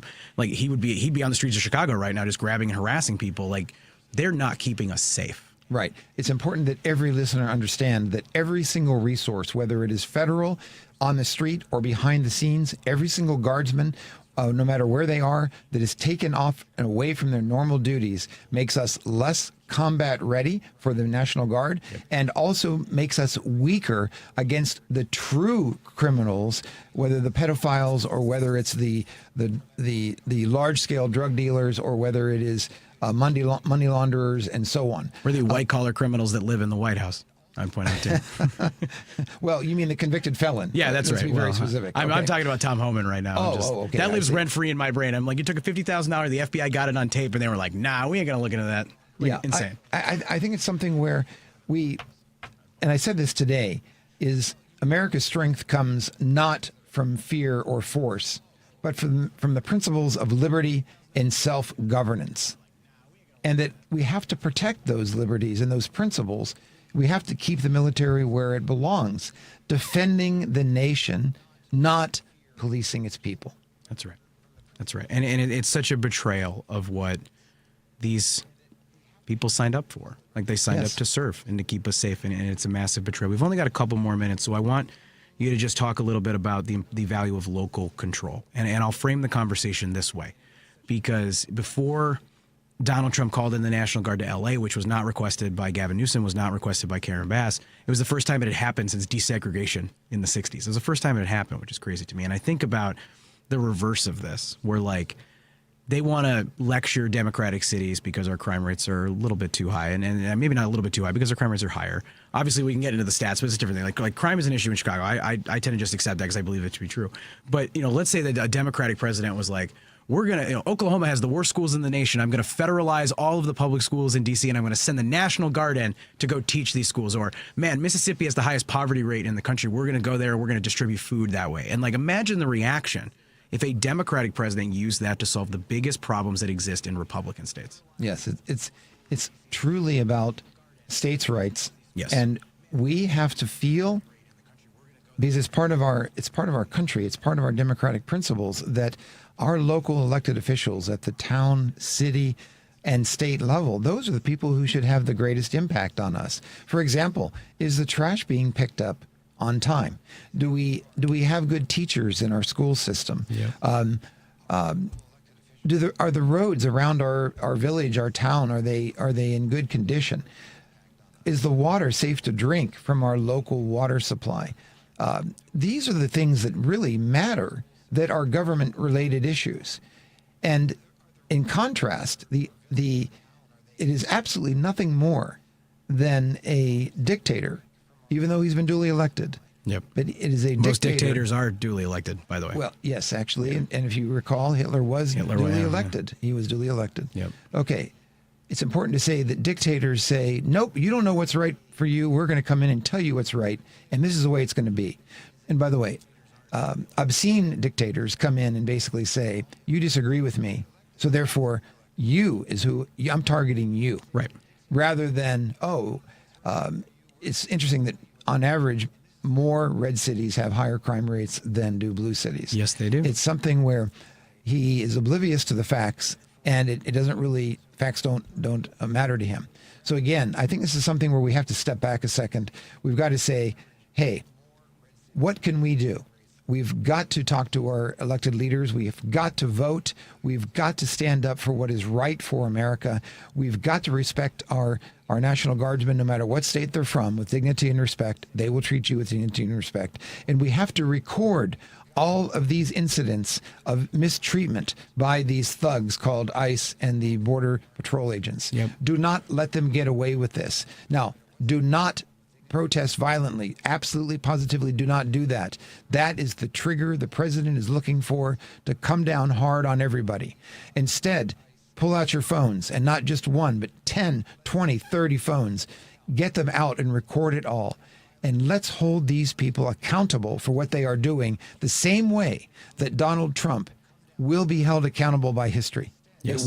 He will be accountable. Yes, and we are just about at time. Is there any place people can follow you if they want to continue to follow the work that you're doing? So I'm part of an organization called the National Security Leaders for America. It's NSL, the number 4A.org, and it is composed of over 1,200 retired generals, admirals, senior enlisted leaders, as well as ambassadors, all committed to democratic principles. That's with the small d. We are made up of Republicans, Democrats, and independents, and we are standing behind our oath to the Constitution. So you can find more about me there, and of course, everyone else as well. Yes, and everybody, please do that. General, thank you so much for speaking out, and thank you for joining us today. Everybody, we'll be right back in just a little bit.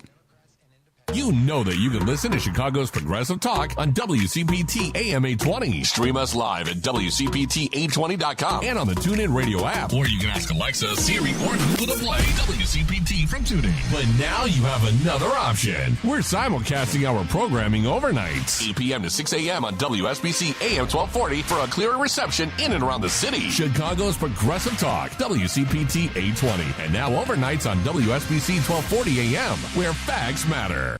When you bundle renters and auto with Progressive, you can save while protecting your most valuable possessions, like your really expensive limited edition sneakers and your new suit for your cousin's wedding. Except you never actually bought the suit because you can't stop buying sneakers. So you show up to the wedding looking like you're going grocery shopping. But hey, at least your sneakers will look good in the pictures, until you're cropped out of every last one of them. So go ahead and get Progressive, so you can save while protecting the things that matter to you. Progressive Casualty Insurance Company and affiliates and other insurers. Not available in all states or situations. Fall is here and colder nights are on the way. Is your home ready to stay warm and energy efficient? Green Attic is Chicagoland's trusted expert in attic insulation, spray foam, crawl space encapsulation, and mold remediation, solutions that seal in comfort and cut down on high heating bills. If your upstairs feels drafty or your heating system is constantly running, your attic may be to blame. Their team helps balance temperatures and reduce energy waste from the top down. They also offer full-service roofing through Green Attic Roofing, covering asphalt shingles, flat roofs, premium roofing solutions, and solar panels. Every project comes with a 10-year labor warranty and instant online estimates to help homeowners replace aging roofs before winter sets in. With over 15 years of experience and over 1,000 five-star reviews, Green Attic delivers real comfort season after season. Visit greenattic.com for a free installation consultation or go to greenatticroofing.com for an instant roofing estimate today. You're listening to WCPT 820. Here's the latest Chicago weather update. I'm meteorologist Ray Miller from the Weatherology Weather Center. Look for showers early tonight, otherwise partly cloudy skies with a low temperature of 57. Friday, partly sunny with a high temperature of 73 degrees and south winds at 10 to 20 miles an hour. Saturday, showers and thunderstorms with a high temperature of 73 degrees. Sunday, showers are likely with cooler temperatures, a high around 58. Monday, sunny with a high of 65. That's the latest Chicago weather update. Right now, it's 68.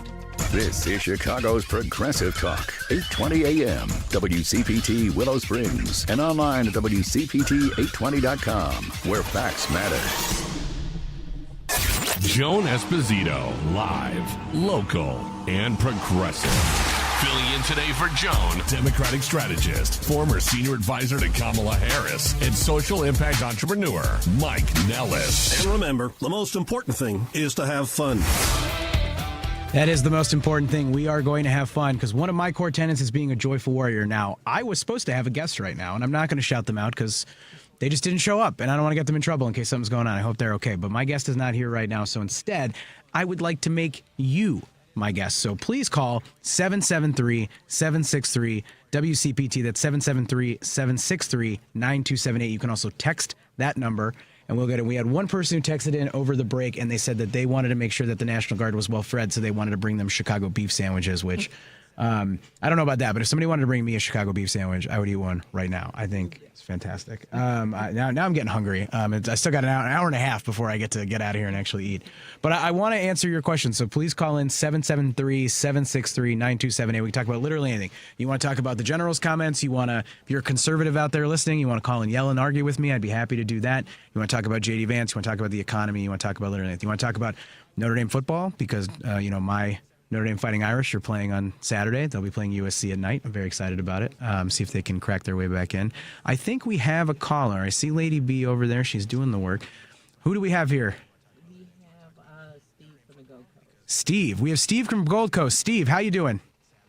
Fine, thank you. And I think that, we as Democrats, irrespective of where you stand on a lot of issues, need to ask ourselves, what is the pragmatic position that we have to adopt on a number of things in order to win in 2026 and 2028. I've sat at tables with a lot of people who agree this is draconian. We can't have this kind of immigration enforcement. Now, that takes us to the next question is what kind of immigration enforcement is something that you would be prepared to support? Because many people I've encountered who oppose this sort of thing, as I do, their only answer is, well, if somebody's here, let them stay. That's not an answer that we can put forward in 2026 and 2028 and hope to capture the middle. Yeah, I think it's fun. If I can jump in there, Steve, because I'll give you my answer to this as a Democratic strategist, and I'll get your reaction to it live because I think that'll be fun. So my view of this is the Democratic Party's position on immigration has not made sense in many years, probably not since Obama was president in the United States, and I think that has long been a mistake. My view of this is three very, very simple tenets, okay? We need to secure the border to make sure that people cannot get in here illegally. I think that's fine and fair. Obviously, you want to do it in a humane way, but we should absolutely do that. Then we should make sure that anybody who is here who has committed a violent act is removed. I do think Trump is right about that. Now, obviously, he doesn't intend to do that. They're just grabbing people indiscriminately and throwing them in the back of cars and then harassing the heck out of them, and oftentimes deploying them to countries they aren't even from, which is wrong. And I think the third piece of that is we pass some legitimate comprehensive immigration reform, which means the Senate and the House, Republicans and Democrats, need to get off their butts and go to work and solve this issue and give people who are here a pathway to citizenship. Very broadly, my view of this is if you wake up every morning and you take care of your family and you contribute to society and you do your job and every now and again you think about somebody else, you're my brother and you're my sister and everything else is a piece of paper. I don't care about anything more than that. And I think that is a place where if I had to guess, 75-80% of Americans would go, that makes sense to me. And then the next question is going to be, how are you going to get it done? Do I trust you to get it done? So Steve, how do you feel about that?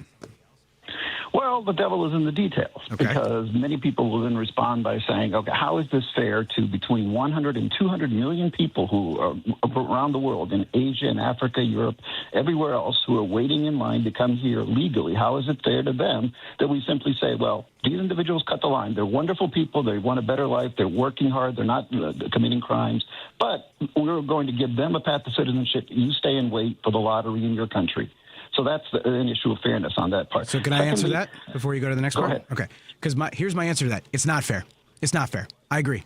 Like, it's unfortunate, but we're in the situation that we're in. And we're in the situation that we're in because, frankly, generations of Democrats and Republicans have refused to solve and address the issue adequately. And now we have a lot of people who are here. But those people who are here are good people who are contributing to society. They're raising their families here. So the truth is, it's not fair. But we can either get caught up on fairness or we can actually solve and address this issue so that our kids and our grandkids and our great-grandkids aren't continually having the same fight, which at this point feels like now it's really dangerous because of what the Trump administration is doing. But when we get into the fairness argument of it, to me, it just feels really repetitive. I get it. And I feel for people who are trapped in that system. And we should be doing stuff to make it easier for people who we want to come here. And I want anybody that wants to be a part of this country to have an opportunity to get here. Same as, my ancestors who came off the boat from Ireland and Italy. But it isn't going to be fair is the answer.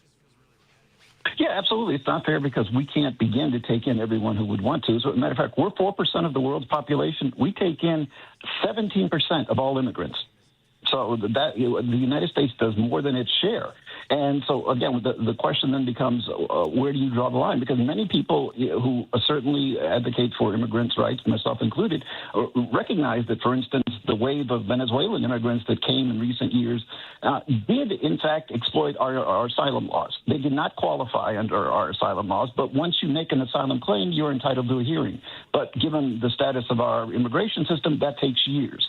Now the question is, do those individuals also get that right to say a pathway to citizenship, as you've articulated, or do we put them in a separate grouping? I mean, there's all sorts of, the devil is in the details here. Sure, and I get that, and that's going to... And even beyond violent, and it doesn't have to be violent crime. There are a lot of people who are convicted of nonviolent crimes who are green card holders in America who then get deported over many, many years. And they actually had status, but because of the way our immigration laws are written, you can get a DUI as a green card holder and you can be deported. Right. So this idea that it has to be a violent crime, I mean, if we want to rewrite our immigration laws, that's fine. But again, if you talk to 5 people, you're going to get 10 answers on what's fair. 100%. And I think and Steve, I'm going to cut you off there because I want to give other people a chance to talk, but I'm going to address that. I mean, I want to thank you for everything you just said because it was a very thoughtful reply, and I really appreciate it. And I think, look, a lot of tough decisions are going to have to be made, and there's always going to be a what if this, what if that, is this fair to who, is this fair to not? But we have for too long had political leaders, Republican and Democrat, who have not wanted to solve this issue. I also feel this way, by the way, about the gun crisis epidemic that exists in America. We have an epidemic of gun violence in this nation. I'm a gun owner, by the way. I'm not anti-gun. I own a Glock 19. I've got my concealed carry license just over this weekend. And I will tell you, there needs to be real reform on this, and there needs to be real reform to keep our kids safe in schools, to make sure we protect soft spaces like churches. But our political leaders don't want to act. They don't want to get it done. I think they like having the political football. Republicans love having immigration that they can bash over the head of the Democrats. I think Democrats, to a certain degree, like having the gun issue to bash the head over Republicans. And that's got to stop. It's just got to stop. And I think we need people that are going to step up and try to solve it. So I want to jump in, and we've got Stan from Champaign. Yes. How you doing, Stan? I'm okay, Mike. Thanks for taking my call. Of course. Thanks for calling in. I want to kind of start a different topic and piggyback on some things that other people have said coming up to this. For the past 50 or 60 years, the Republicans have been kicking Democratic backside on the image situation. And the reason they can do that is because every time something goes wrong, every right-wing outlet in the country goes on and on about how it's Democrats that did this and it's Democrats that did that. But as Daniel Biss was saying, when he was talking about what Republicans are doing, instead of saying Republicans did this and Republicans did that, he said they did this, they did that, assuming that the listener knew who he was talking about, which in most cases they don't, because it's all part of another one of the Republican talking points, and that is the same as stuff. Mm-hmm. The Democrats and Republicans are not the same as. The Republicans are anti-Constitution people when it serves them, and they try to arrange it to serve them all the time. They don't get that done, but they try. And consequently, we lose the info wars all the time because we do not blame the Republicans for what Republicans do. We have to get that language changed so we stop using the same as language and start using the direct language that Republicans do. All right, Stan, I'm going to jump in on that right there, and I want to thank you for that comment. And I'm going to jump in on one thing that you said in particular, which I think was really helpful. And again, thank you for calling in. You said something, you were talking about how they're anti-Constitution. Well, I call them situationally constitutional. That's what I said. I said that they support the Constitution in the situations where it favors them. And I'll give you the example. They are all about the First Amendment. Oh my God, people are getting canceled. This woke culture's killing me. I can't make jokes with my friends. I can't say all the words that I want, blah, blah, blah. And then they're like, well, Jimmy Kimmel's making jokes that I don't like, so we got to get that guy fired. Oh, Stephen Colbert sucks. We got to get him fired. Oh, we got to tell people what they can or cannot say. By the way, one of the ways, and this is one of the most insidious things that they've done, they've leveraged the Charlie Kirk shooting to try to tell people that it is wrong for you to call Donald Trump and the Republican Party fascist. And I would argue after the last couple of days, after the last couple of weeks, it is inarguable that that is what they are. And in the wake of the Charlie Kirk shooting, I expressed my condolences to Charlie Kirk and his family, and especially his kids, because as a father, I think about that a lot. It's horrible what happened to him, but it doesn't change the fact that Donald J. Trump is a fascist, and what they did was incredibly insidious. But it isn't just the First Amendment. I think you get a lot of focus on that. Obviously, we could talk about birthright citizenship and a whole bunch of stuff. Let's talk about the Second Amendment for a second, because Republicans we can't pass any laws that'll protect our kids. Oh, we can't keep weapons out of the hands of people who are mentally ill. But the minute that there was a potential for a trans shooter in the shooting that happened in Minneapolis, they were like, we're going to ban all trans individuals from owning a firearm. Oh, these trans people, they can't have guns. Do you know how bad it gets when the NRA has to come out and tell the Republican Party, no, you can't do that? And you know what? Let me take this time on this relatively progressive radio station to say kudos to the NRA for a little bit of ideological consistency. Like, there's very little ideological consistency in America today from the left or the right. I'll give the NRA a little bit of credit, and I will tell you my skin burned just a little bit as I said that. And again, I'm a gun owner. I'm not anti-gun, but I just can't get over this stuff. I think we've got Ray from Chicago who's been waiting patiently for 8 minutes. Ray, are you there? Ray, are you there? I am here. How you doing? Yep. Good. How are you? I am well. It's my birthday, as the general proudly announced on the show, which I was trying to keep a secret. Happy birthday. Thank you. You're welcome. I wanted to agree with Stan and you on what you just said and stand on, we got to call it what it is. Mm-hmm. And yeah, we got to throw their words back at them. This is going to be a humongous case study once all of the dust has settled, so to speak. But I did want to correct you on one thing. Chicago is not a bad city in terms of crime. I was looking it up while I was waiting to get on the radio, and it shows the top 7 cities, and Chicago is not in the mix at all. Memphis is number 1. Oh, yeah. Mm-hmm. Well, in Shreveport, too, right? Like the crime in Shreveport's ridiculous. They didn't put that in the top 7. Yeah, I had that before. But I got into a big fight with Jesse Waters about that on Fox News like about 2 months ago about the crime in Shreveport, and I came fully armed with the stats. He didn't like it. Is that where he's from? No, I just was, they want to call Chicago the crime capital of America. Let me give you my perspective on the crime situation in Chicago, because you're 100% right. If you look at the numbers, Chicago is not in the top. I don't think it's in the top 10 even of crime. The numbers have come down. I think there's a like reality battle, and then there's the perception battle, right? And anytime you're talking about crime in a city like Chicago or New York or LA, you are fighting the perceptions of the past. So when you and I are having a debate with a Republican or Jesse Waters or Donald Trump, whoever, and we're arguing about crime, we are at a disadvantage because to people who have not been to Chicago for a long time, by the way, a worse situation is Detroit, because the way they talk about Detroit, if you've been to Detroit in a while, they have turned large parts of that city around. It's actually kind of amazing. And you hear a lot of people who rag on it all the time. Chicago's the same. And so you have to a certain degree, acknowledge. Now, I'll even tell you for here, crime is still too high. And I think a lot of times what Democrats do is they go, well, the numbers say this, and the numbers, it's down 67% from blah, blah, blah. And I'm like, yeah, the stats are great, but how do people feel? What are people experiencing, and what more can we do? And I think a lot of times you get politicians that want to hang their hat and rest their laurels and not move on to the next thing. And that happens on the economy. I would argue to a certain degree, Joe Biden during his last term goes through this massive inflationary crisis that happens everywhere across the world. And we handled it better than most.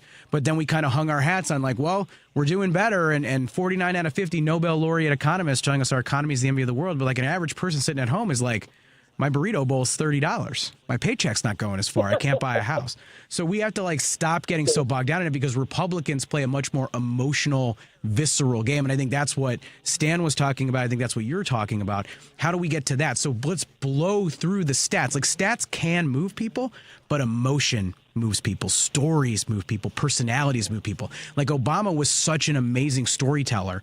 He was such a good, effective communicator. It's what made the Democratic Party successful in that moment. And we need more communicators who can do that. But then we can't just show up with a clipboard full of numbers. It isn't going to move people off their perceptions. No, I agree with you on that. But we've got to, instead of hanging our hats on whatever, the hat rack, we got to start bragging about our accomplishments. We don't do that. It's like it's taboo. The Republicans do it all day long.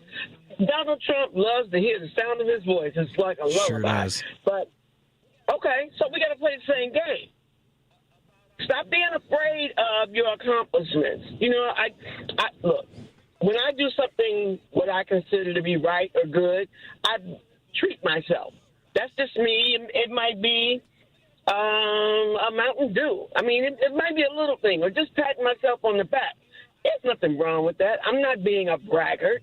I am just giving myself a pat on the back when I do something right. And we got to do that more. Do not be afraid of it. And they know we've been afraid for, and I don't know why, 40 years. 100%. Well, and I'll tell you, like, I was critical of it at the time, but I think this is one of the problems we had. I think we had it during the Obama era too, but we had it during the Biden era. We let people forget what we had done for them lately, and that drives me crazy. And some of that is, and Ray, I want to thank you. I'm going to finish my thought, but then Ray, thank you for calling in. We're going to move on to the next caller after I finish this thought. But thank you again for calling in. But you know, I just remember this moment when Biden was still running for re-election before they made the switch to Kamala, where Barack Obama was giving a speech and he was like, Joe Biden sent all those checks and did he put his name on it like Donald Trump did? And like, no, we didn't, because Democrats don't do that. And that's not an Obama impersonation. I may have fallen into it, and I apologize if I just did. I heard it in my head there for a minute. But, you know, we should put our names massively on those checks. Like, we should have been running around. Joe Biden should have gone state to state, county to county, and gone, did you get your Biden bucks in the mail? Where's my Biden bucks? I need my Biden bucks. Did you get them? Did you get them? Hey, if you didn't get them, I'm going to get you more Biden bucks. We should be over and over. And that's what Donald Trump does. Bashes you over the head with everything. Yes, he says a lot of really stupid stuff. I want to be really clear about that. He'll be talking about Hannibal Lecter. He can't pronounce acetaminophen. By the way, I think it's now officially a risk anytime I say it, because I've been saying it the fake way in my bad Trump impersonation. But that was mostly just to get Lady B to laugh over there. But, you know, it's he says that, but he has like narratives that he does. So he'll go crazy thing, crazy thing, crazy thing. Joe Biden's too old. Crazy thing. Everything's too expensive. Crazy thing. The border's out of control. And people hear the consistency of the three, and Democrats are going to have to find their version without becoming gross or salacious or any of that to get people's attention, and then go, hey, what if people didn't go bankrupt when they got sick? Hey, have you noticed that everything's way more expensive since the beginning of the year? Hey, did you notice that Donald Trump disappears for days on end? Hey, did you notice that J.D. Vance is kind of a jerk? Like, you know, just stuff like that. By the way, I really wanted to use another word, but I got afraid. I'm always watching Lady B to see if she's going to like ding me. I think we've got time for one more caller before we have to take our break and then move on to our next guest. Let's go with Dwayne from Schaumburg.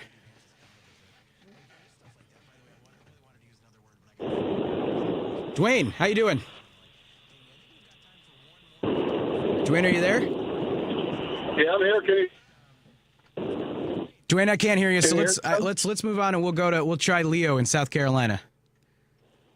Leo, can you hear me? I can hear you just fine. Can you hear me? I can. How you doing, Leo? Fantastic. Doing all right. All right. So you give me a lot to talk about. I'm gonna. We do need to. Great. We've got 8 minutes, Leo. Exactly, we got to cram it all in. I'm excited.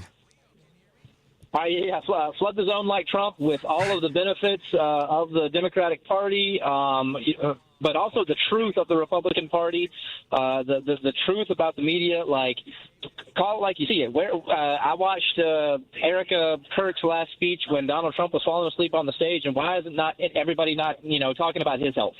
But the real reason I wanted to call was the gentleman who mentioned the statistic that we take in 17% of the world's immigrants. I don't know if that's true, but what I do know, and again, just like you said, I'm not going to give you a whole bunch of statistics. We are one of the top consumers on the planet and have been, since the industrial age. We are one of the top polluters on the planet. We are one of the top producers on the planet. So I think not only do we have a duty to take in the people we have displaced with our harshening of climate change, but also we need these people to come in and do the jobs that white Republicans will not do to maintain our position as the top producers.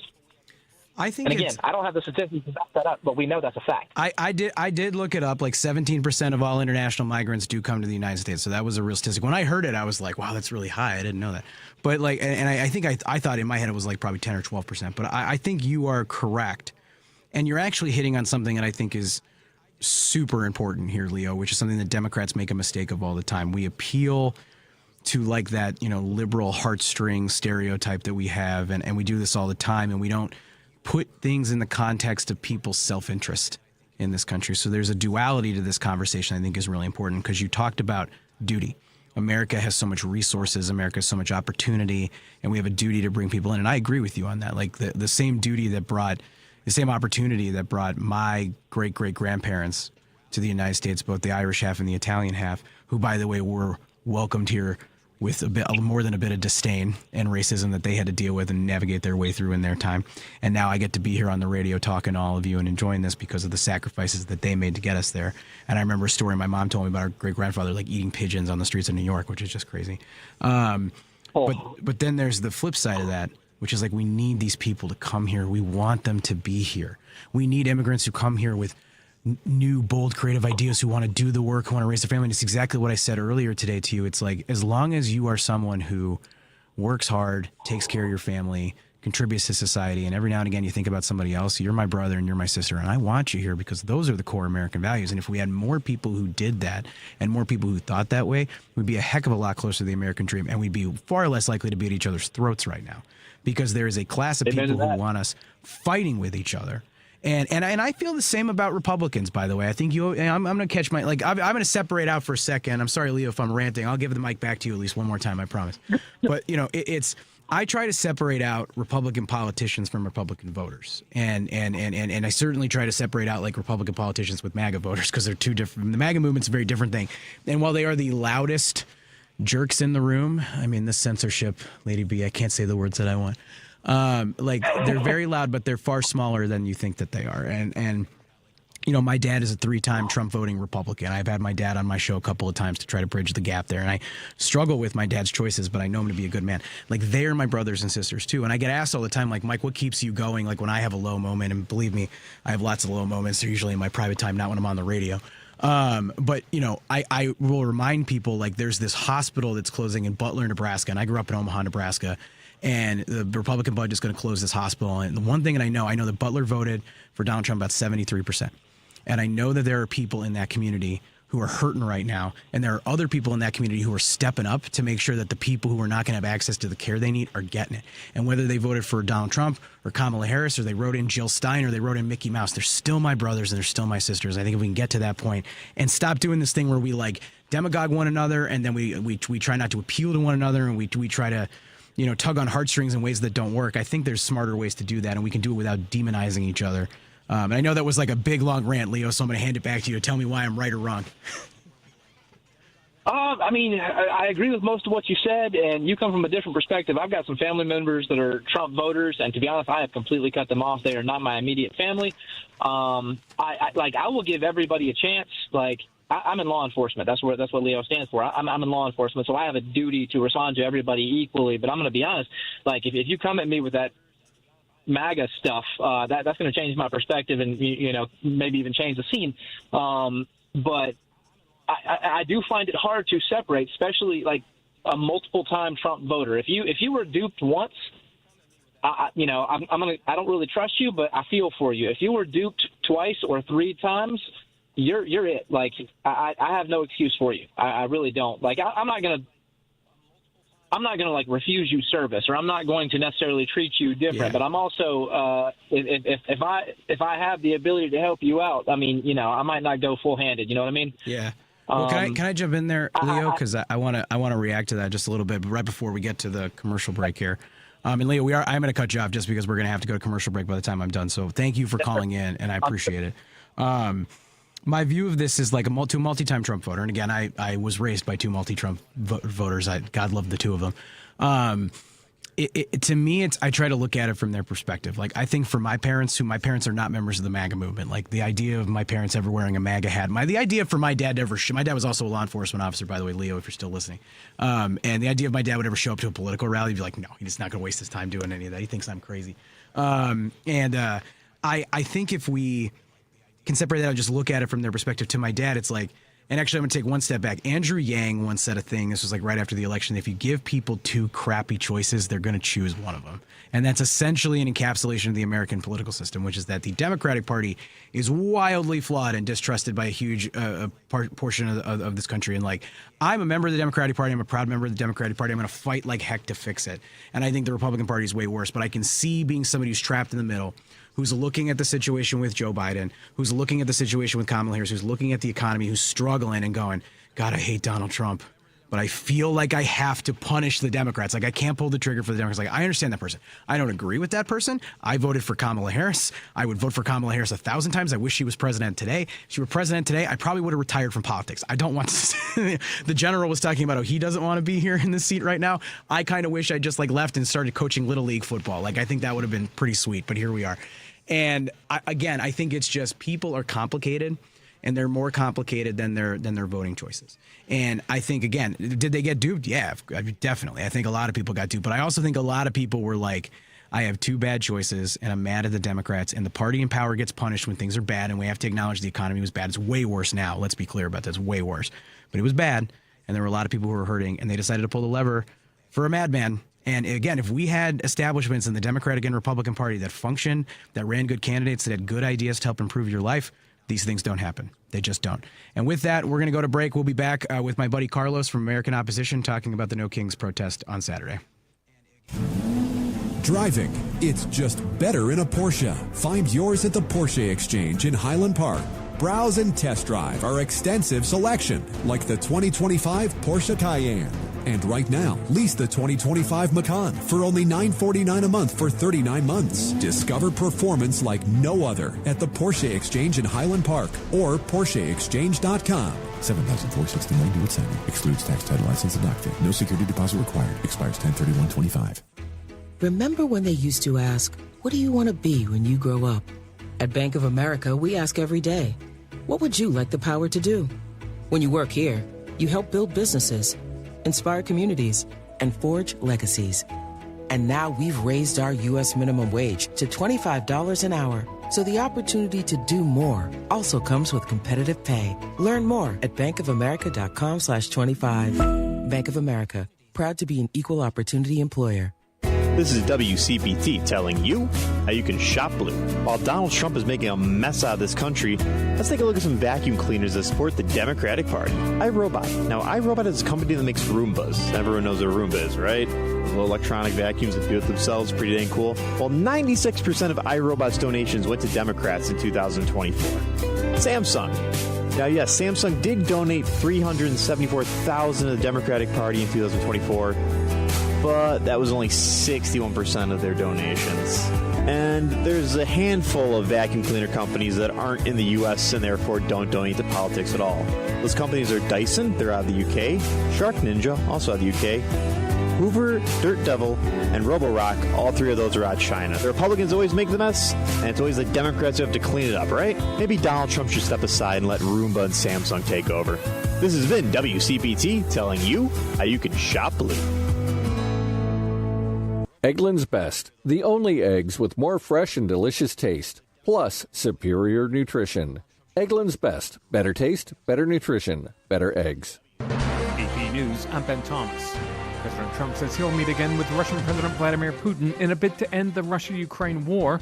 Sakar Magani has details. The president says after a long phone call, he and Putin agreed to sit down in Hungary, though they have not set a date. Their chat came a day before the president's due to host Ukraine's Volodymyr Zelensky here at the White House. Zelensky's pushing the president to sell his nation long-range Tomahawk missiles, which Putin says would cross a red line. The president said this week he'd bring up the missiles with Putin as a way of pressuring him to end the war. Do they want to have Tomahawks going in that direction? I don't think so. Sagar Magani at the White House. Russia's latest barrage again targeted Ukraine's energy facilities. 8 regions experienced blackouts, including the capital, Kyiv. Zelensky accuses Russia of using cluster munitions in targeting emergency crews. President Trump's warning Hamas, we will have no choice but to go in and kill them if internal bloodshed persists in Gaza. Earlier this week, Trump said Hamas had taken out a couple of gangs that were very bad, and that didn't bother him much. A federal judge has ordered immigration officers in the Chicago area to wear body cameras, this after the use of tear gas against protesters and reports of a high-speed chase to a residential area. Illinois Governor J.B. Pritzker questions the president's motives. Trump is looking to cause mayhem and lay the foundation for actions far more craven. Today, he is trying to make us comfortable with masked agents or troops on our streets. Tomorrow, he's looking to leverage his power, take advantage of our elections, and scare people away from voting. That sound courtesy WLS ABC 7 Chicago. On Wall Street, stocks slumped after another turbulent day of trading. The Dow lost 301 points, or about 0.7%. The S&P fell 0.6%, the Nasdaq 0.5%. This is AP News.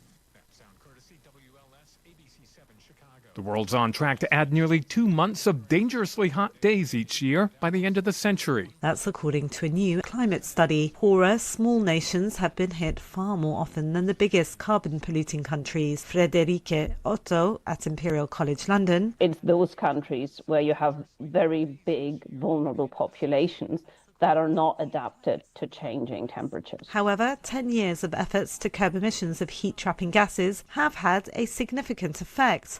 The same study found that those efforts, which started from the Paris Agreement, have managed to shave off an additional 114 days a year of those deadly extra hot days. Nevertheless, Otto warns there is still work to be done. There's still a huge amount that needs to be done to really have higher ambitions and safeguard people. I'm Karen Shamas. There's more news at apnews.com. I'm Ben Thomas. Thanks for listening. This is 8:20 a.m. WCPT Willow Springs and streaming worldwide at WCPT820.com. We are Chicago's progressive talk, where facts matter. Now your WCPT 820 weather update. I'm meteorologist Ray Miller from the Weatherology Weather Center. Look for showers early tonight, otherwise partly cloudy skies with a low temperature of 57. Friday, partly sunny with a high temperature of 73 degrees and south winds at 10 to 20 miles an hour. Saturday, showers and thunderstorms with a high temperature of 73 degrees. Sunday, showers are likely with cooler temperatures, a high around 58. Monday, sunny with a high of 65. That's the latest Chicago weather update. Right now, it's 66. The Tom Hartman radio program provides all of the intelligence, information, and insight you'll need to win the water cooler wars. Weekdays 11 to 2 right here on WCPT 820, Chicago's progressive talk, where facts matter. This is WCPT 820, where facts matter.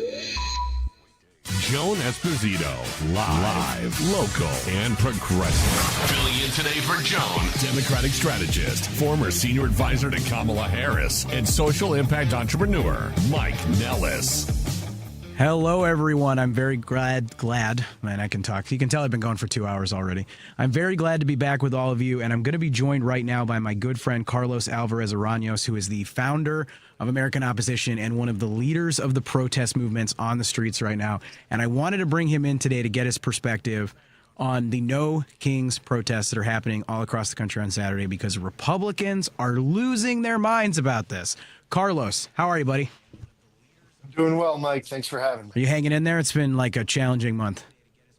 It has. It's been difficult, but also really promising. I think the fear that you're seeing from Trump and Johnson and his administration about the protests, coupled with the pressure that they're feeling on the shutdown and the Epstein files, is finally boiling over. And I think that creates opportunities for the opposition to really make some strides.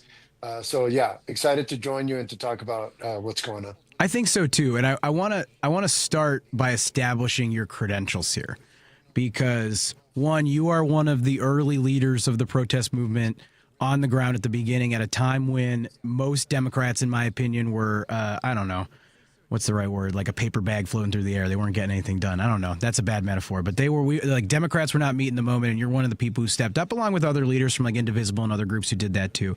But you were one of the first, and I've known you for a little while, and I'm extremely proud to know you because of that, amongst other things. But talk to me a little bit about founding American Opposition, why you founded it, and why it's so important. Yeah, so I'm a communications expert. I've worked in politics for many years. In 2020, I worked for an organization called Protect Democracy as part of a campaign that Time Magazine ended up calling the secret bipartisan campaign that saved the 2020 election. So I faced off against Trump before. I know what it takes. We've won before. And so this time around during the transition, I was expecting the Democrats to really put forth a very strong branded effort to oppose Trump and then to lay out a vision for what happened after Trump. And they just didn't do it. So I ended up going online and saying, maybe I should start an organization to do the work that the Democrats aren't doing, to serve as a hub for protests and boycotts, to get people out and pointed towards pressuring Trump and containing his worst impulses. And that became American Opposition. I launched it on 24 hours after I posted that message. It went mega viral, and we launched with a call for a national day of protest on February 5th. That was joined by 5051, what would become 5051, which had the same call, but on Reddit. We found each other. We married the calls. We worked together on that first protest. And then the second protest was on President's Day. We called for that, meaning American Opposition called for that, and under the hashtag Not My President Day. And then when 5051 joined our call, they didn't want to use that hashtag because they didn't want to relitigate the election, even though all of us have concerns about the last election, but they didn't want to make that the focus of the protest. So they hashtagged it No Kings. And that's how the No Kings tag was born. It was first used on President's Day, even though most of us think of the first No Kings as the big one in June. It was actually in February 17th, where a lot of brave people, as you said, we didn't know what would happen. We didn't know if it was safe to go out. So the people that showed up, millions of Americans who really trailblazed and showed everybody that it was okay to protest and that we could keep things peaceful and that we could get millions of Americans to join us. Yeah, well, and nothing scares these clowns more than peaceful protests, because what they want is they want to bait us, and they're doing this here in the city of Chicago, the ICE raids and the harassment of people.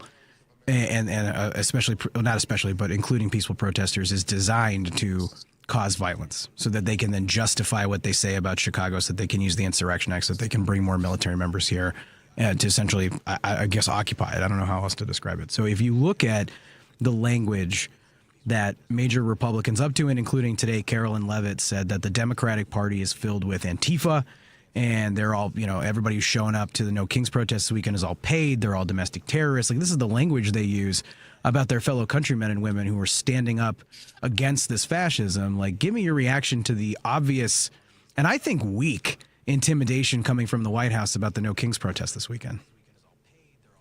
Yeah, I mean, they're afraid because they understand that the protests are not in and of themselves the point. The protests are step one of what we see as a three-phase strategy. Phase one is national protest to get people out the door.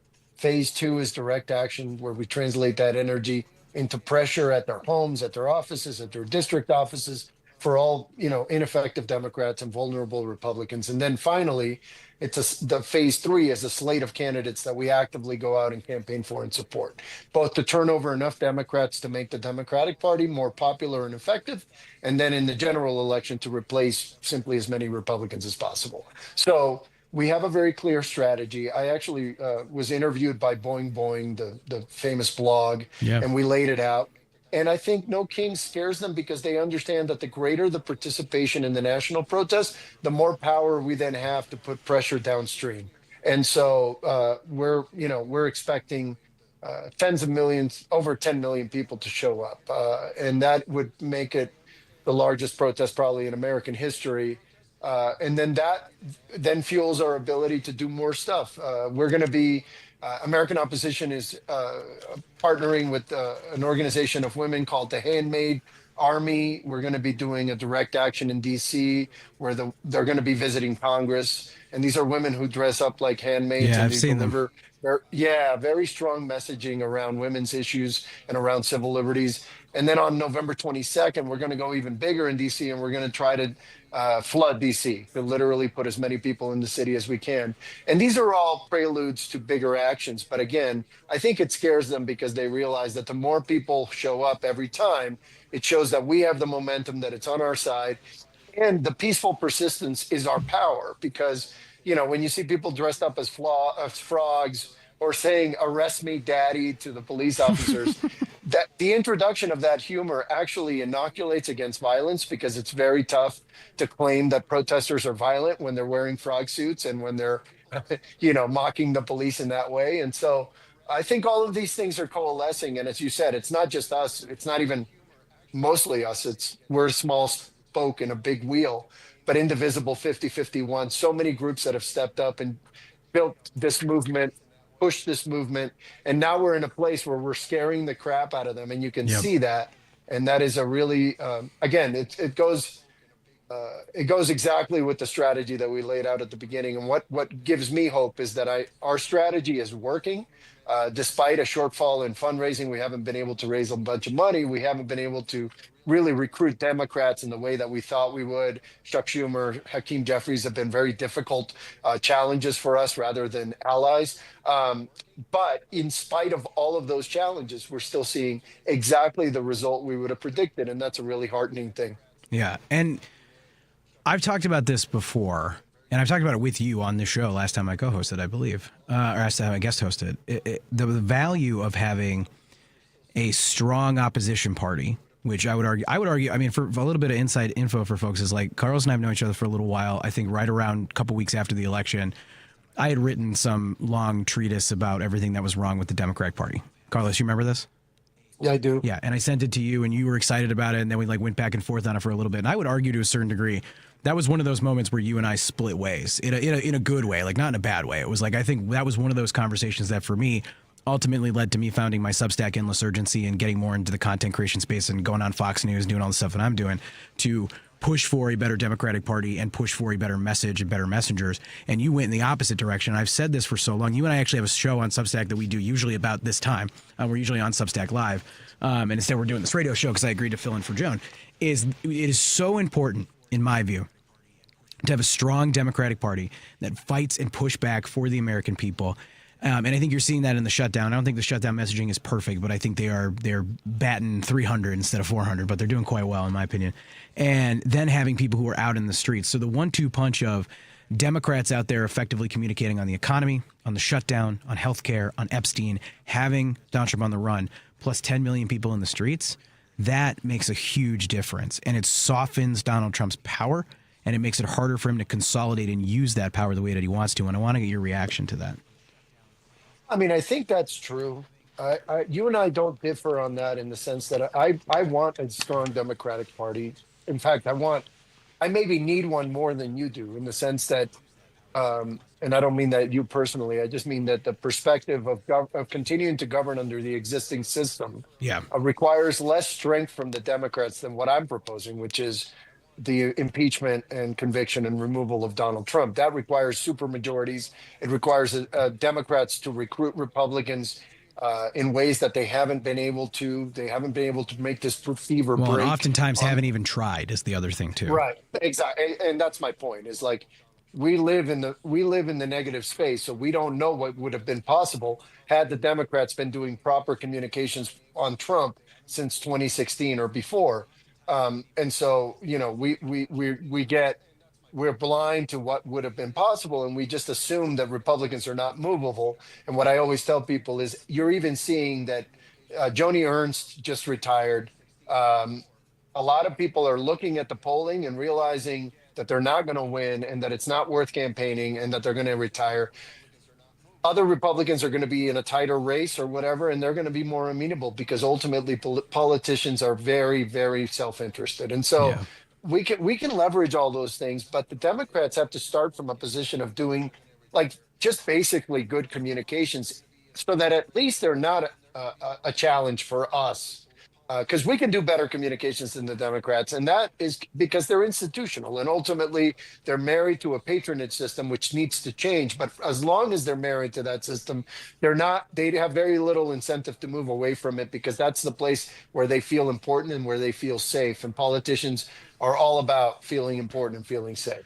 So we can, we can do better comps, and we can do better comps than they can. But for now, I would say I just want them to at least not be a challenge for us. And right now, if I speak honestly, Democrats are a bigger challenge for us than the Republican Party. Republicans are fascists and they're evil and they're the enemy in the political context. But Democrats are really the biggest stumbling block towards a solution. We know what needs to happen. We need to get enough people on the streets. If we had 50 million people in DC, this would end. The Democrats could help us get way closer to that. But they haven't been participating. They don't have a clear strategy. They have Chuck Schumer and Hakeem Jeffries, who are just historically weak leaders.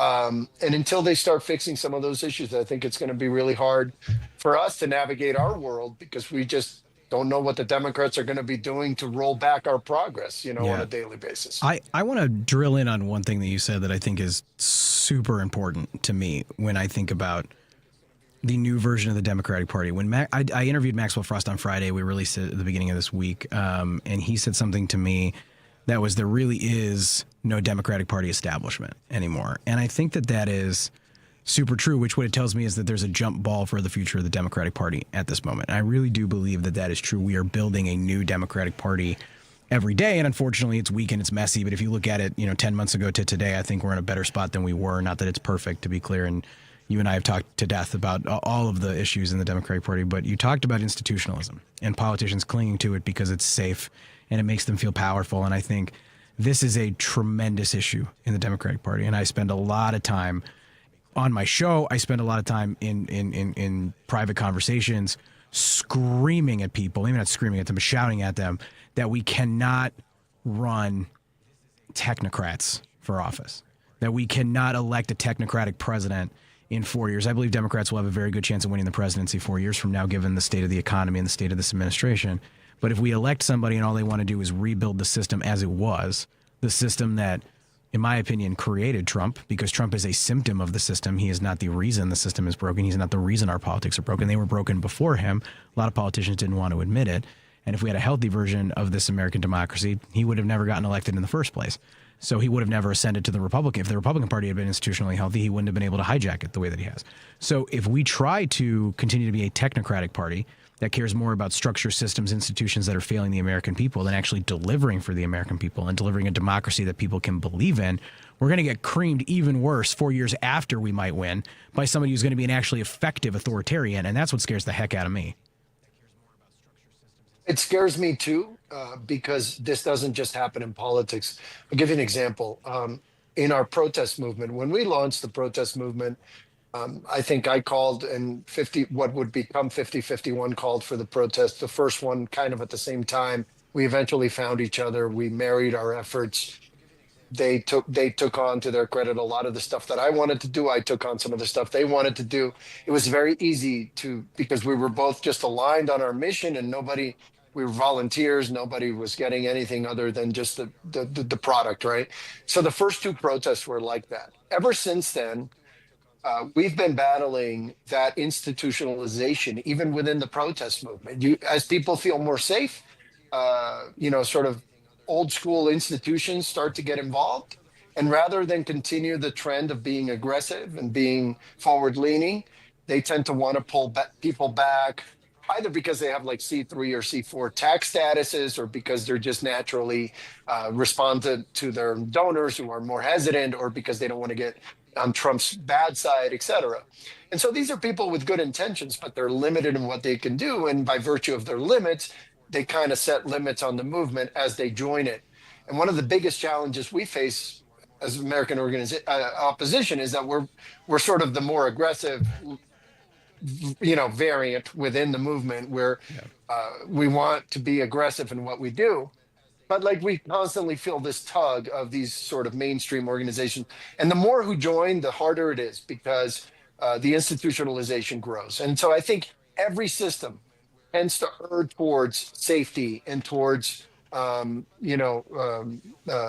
want to say cowardice, but towards reservation, right? Towards we don't want to go as far as we could.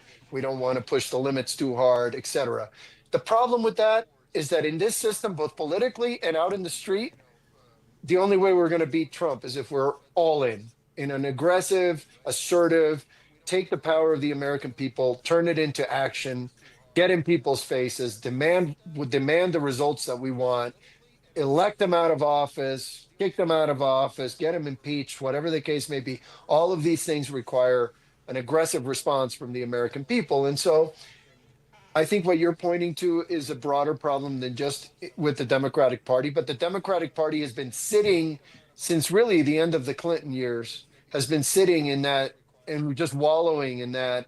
And the only way they've ever gotten out of it is through big personalities, people like Barack Obama joining the scene and sort of giving new hope and vision. But then it tends to retreat back to that sort of Chuck Schumer, Hakeem Jeffries model of the world. And I actually think that the fight you're referencing within the party is a fight between two worldviews. One is sort of the Newsom AOC paradigm, which is let's be younger, let's be more aggressive, let's keep up with the communications efforts and the technology of this moment and the generational shifts in this moment.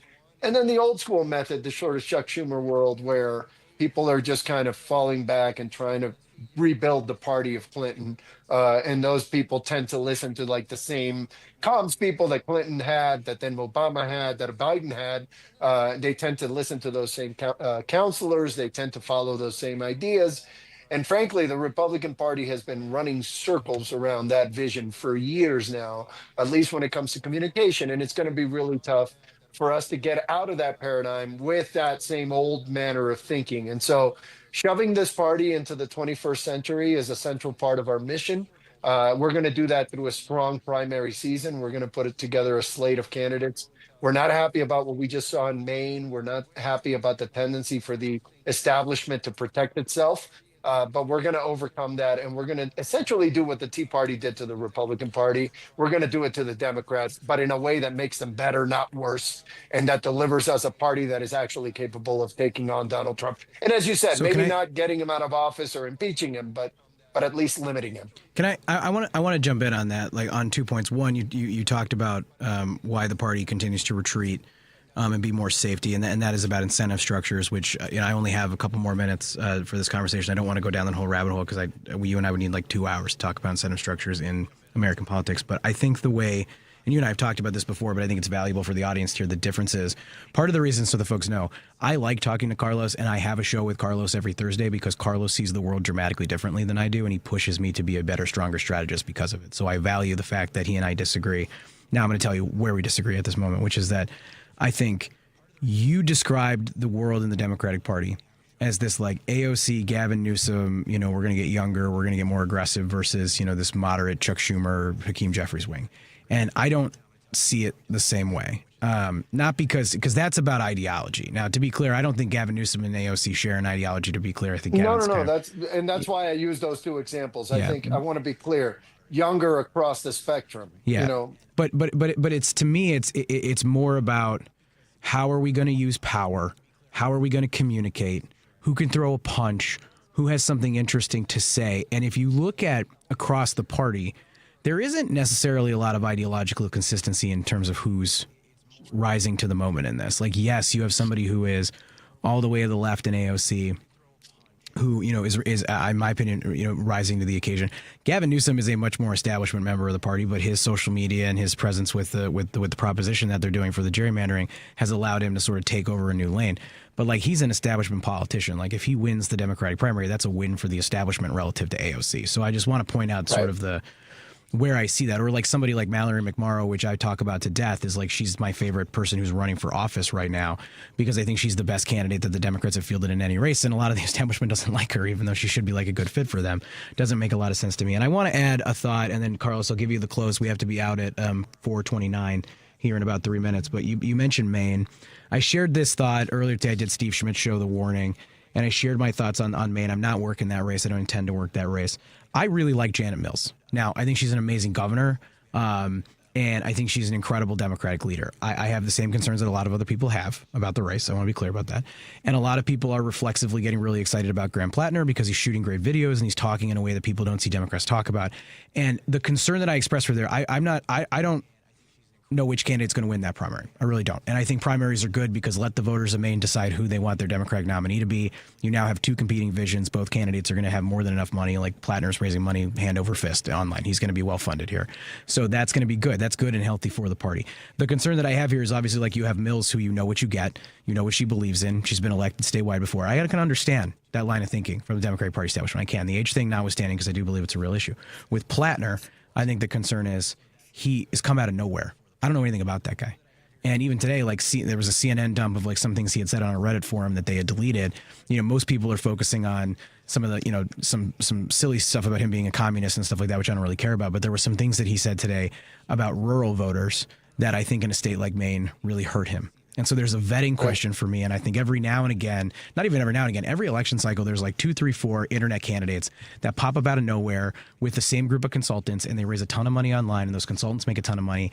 And those candidates aren't necessarily good candidates, but a lot of people like them because they play to that crowd and they play to that audience. So I get really skeptical when somebody comes out of nowhere like that. Sometimes when they come out of nowhere, they're amazing. Like AOC came out of nowhere. I didn't know who AOC was until about 4 weeks before she beat Ed Crowley. So sometimes it works out and sometimes it doesn't. Carlos, we have 1 minute left. I want to give you the final word here, and I want you to tell people where they can find you. So take it. Yeah. First, American Opposition is at americanopposition.org. Please donate. Please join us. There's a sign-up form on the website or donate button on the website. Please support our work. It's the missing piece. We just need to do a better job of fundraising so that we can execute our strategy. My final word on the Democrats is that I think the alignment, in fact, I think the premise of your question suggests that the alignment is ideological. It is no longer ideological, and that's kind of my point. Yes, it's no longer ideological. Agreed. Testing people like Grant Plattner in the marketplace of ideas is important, and some people like Mamdani and AOC will rise. Some people will fall, but I think the fulcrum for understanding the future of the Democratic Party is authenticity. And I think the problem with establishment politicians isn't that they are like Newsom or like Schumer. That I hear you when you say that Newsom is an establishment Democrat. He's a center Democrat, right? But what makes him different is that he's authentic and he's speaking authentically to the American people. And so I think the fulcrum is going to be who is authentic versus who is not. Yeah. Unfortunately, buddy, I have to cut you off there because we have to go to commercial break. I apologize. But we will pick this conversation up on our show for sure. People can check it out at endlessurgency.com. It's called Insider Outsider. Everybody, thank you, Carlos. Go to americanopposition.com to support the work that Carlos and his team are doing. We'll be right back. Choose Views with Richard Chew. Can we fix our democracy? Absolutely. We have to. We have no choice. Has it been a democracy that's had major flaws and holes in it like Swiss cheese? Absolutely. And do our systems fail us? Yes, they do. It starts with this, guys. Trust me when I say this. It starts with acknowledging that we have these issues and we have these problems. Richard Chew. Weekday mornings at 6 on WCPT 820. WCPT Replay. We are talking with candidate for Congress, Isaiah Martin. I think the strongly worded letter era is simply something that needs to end. To be honest with you, it's a very simple conversation. If Republicans are willing to go for the jugular, then we need to go lower. And I think, seriously, if that means gerrymandering out Republicans, then that's fine. I don't really care about the Republicans that have been holding their seats for the last 20 years. I don't care about the seniority that they claim to have racked up. I don't care about the friendships that they claim to have made along the way. I don't care. Donald Trump is coming for America, and he's coming for Democratic seats. And with the same sense of don't care attitude, it's the same kind of don't care attitude that we need to gerrymander out Republicans. And I think that needs to be the message that we have across the country. Keep listening to WCPT 820 because facts matter. This is Tony Moret. I'm an estate planning lawyer who drafts living trusts and wills. Since the election, I've been hearing from my clients, many of them fellow WCPT listeners. And we all wonder, how did this happen and what can we do? The how is, of course, very complicated. My thoughts as regard to what we can do is simple but important. We need to take extra care of those we love. Having an estate plan using either a living trust or will can provide comfort in uncertain times like these. When the progressive values we hold dear are under attack, I feel we must make sure that our personal lives are secure and then work out from there. I've been drafting estate plans for my clients for over 30 years, and I will use all of that experience to help you. Please call me at 847-996-0496. My website is moreylawoffice.com. That's Morey spelled M-O-R-E-E. Again, the phone is 847-996-0496. There is no cost or obligation for our initial discussion. I look forward to speaking with you. Driving, it's just better in a Porsche. Find yours at the Porsche Exchange in Highland Park. Browse and test drive our extensive selection, like the 2025 Porsche Cayenne. And right now, lease the 2025 Macan for only $949 a month for 39 months. Discover performance like no other at the Porsche Exchange in Highland Park or PorscheExchange.com. $7,469 due at signing. Excludes tax, title, license, and doc fee. No security deposit required. Expires 10/31/25. I'm Jessica Ettinger. CNBC. It was a volatile day today for stocks after popping early in the session. The major averages all finished lower. Investors have started really worrying about some bad loans by some of the regional banks. The Dow was down 301 points, 0.5%, led lower by shares of Verizon. The S&P 500 index down 42 points, 0.5%. The Nasdaq down 107 points, 0.5%. Shares of NVIDIA closed higher. They were up a little more than 1% today. Regional banks and Jefferies shares tanked today. Concerns are growing on Wall Street about sour loans and cracks in the credit markets.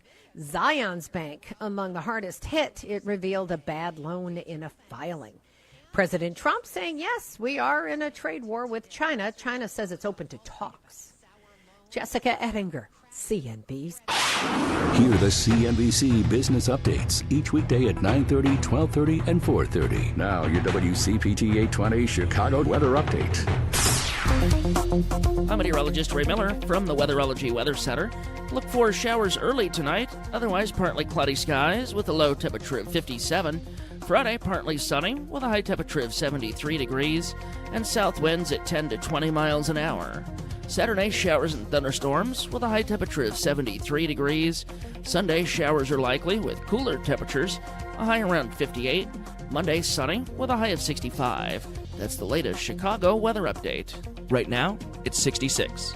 This is Chicago's Progressive Talk, 820 AM, WCPT Willow Springs, and online at WCPT820.com, where facts matter. Joan Esposito, live, local, and progressive. Filling in today for Joan, Democratic strategist, former senior advisor to Kamala Harris, and social impact entrepreneur, Mike Nellis. And remember, the most important thing is to have fun.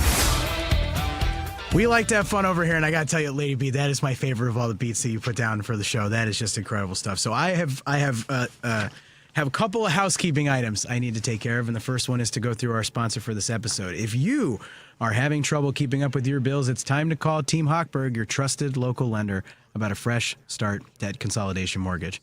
Sam, 56, who's a press operator earning $90,000 a year, living in a $300,000 single-family home with a $150,000 mortgage. It's so specific. Despite having equity in his home, Sam missed his January mortgage payment, which dropped his credit score more than 60 points and prevented him from refinancing until February of next year. If Sam had called Team Hochberg in December, they could have helped him pay off his debt. He could have avoided missing his mortgage payment and enhanced his credit score. So if you are struggling with bills and have equity in your home, call Team Hochberg now. Not tomorrow, not next week or next month, at 855-563-2843. Team Hochberg helped Joan and thousands of other WCPT listeners, but they can't help it if you don't call 855-563-2843 or visit 56david.com. That number again is 855-563-2843. I'm going to do it again because I messed it up for Hochberg. 588-563-2843, or visit the website you know and you love, 56david.com, lower.com, equal housing lender, NMLS 1124061. I think of all the times I've had to do that, that's the smoothest I've had to do it. Those are kind of hard. Want to let people know about a couple other things that are going on tonight on Driving It Home with my good friend Patty Vasquez, who I know will be outside when I come after this to give me a high five. She has done that every single time. She will be joined by Jeremy Gorner, who's the Chicago Tribune beat writer covering Illinois state government from Springfield. He'll have a fall veto session update. Brad Vartan, vice president of the Humboldt Park Health Foundation, and John Fugelsang, my friend, best-selling author of Separation of Church and State, A Sane Person's Guide to Taking Back the Bible from Fundamentalist, Fascist, and Flock Fleecing Frauds. Man, that is a whole title of a book. It's like a mouthful. Driving It Home with Patty Vasquez, weekdays from 5 to 7 p.m. Central on WCPT 820 AM, the Heartland Signal website, TuneIn, YouTube, and Facebook. And I must plug my friend Richard Chu. I'm on his show. I believe I'm on this Monday, Lady B. You tell me if I'm wrong. But Chu's Views, he will have on Friday Karen Byrne of the True Blue Politics podcast, Jamie Bussel of the Robert Wood Johnson Foundation, and Michelle Duster, author, educator, historian, and Chicagoan known for her work to preserve the legacy of her late grandmother, Ida B. Wells. Choose Views, weekdays from 6 to 8 a.m. on WCPT 820 a.m. And then one final one. Tomorrow, Joan Esposito will be back. I'm sorry, guys. They couldn't get me for back-to-back days. We're going to make Joan do her job. Apologize to everybody. Nina Burley. She's a journalist, a best-selling author, and a documentary producer, and a publisher of the American Freak Show Substack newsletter. I'm going to have to check that out because that sounds awesome. And on Monday, Representative-elect Adelita Grijalva, who the Republicans refuse to swear in because she will be the deciding vote on the Epstein files. On the Epstein discharge petition will be on Joan's show. Please tune in, as well as Annie Andrews, who is the U.S. Senate candidate in South Carolina. She's an awesome candidate. I want everybody to hear the sound of me crumpling up this paper because I got it all. All right, now we get to have some of that fun that we were promised. I am joined at this moment by my executive assistant, Nora Fabra. This is her. Everybody. Hello. This is her radio debut. She is an amazing human being, a local Chicago activist, and she has compiled stories that have occurred in the last couple hours that I have not seen yet. And we are going to find out how mad whatever these people are doing in the last 3 hours has made me. And I want to hear it. Nora, give it to me. What do we got? Hello, everybody. Thanks for having me.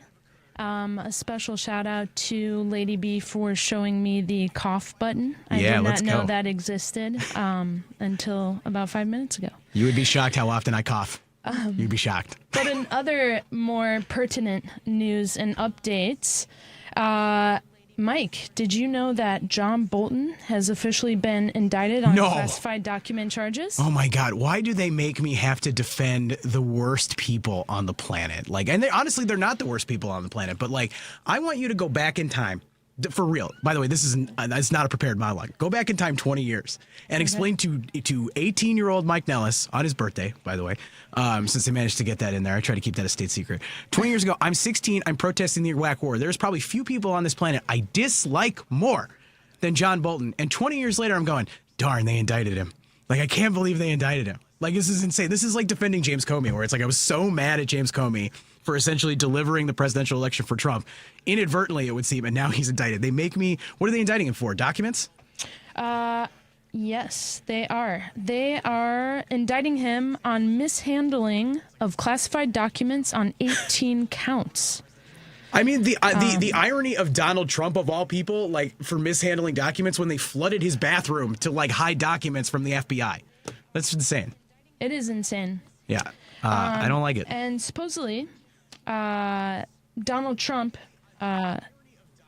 disparaged Bolton and even went so far as calling him a bad guy, I believe, via X. If I can, I will look for the tweet or the Truth Social. The Truth Social post. Yeah. Follow me on Truth Social, by the way, everybody. I post sporadically just to annoy them. I usually respond to the president and go, sir, can we please release the Epstein files? I just troll, as a very polite Trump supporter. And be like, please, sir, the Epstein files. I'd really like to know what's in them. Who's in them? Is Bill Clinton in them? I want to know. I just do that. Mike does post on a weekly or if not daily basis on Truth Social. I usually Yes. forget. It's sporadic. It's once a month. Yeah, it's only when it's I remember to do it and I think it's funny. I just maximize the bit because I know I'm not getting any followers there.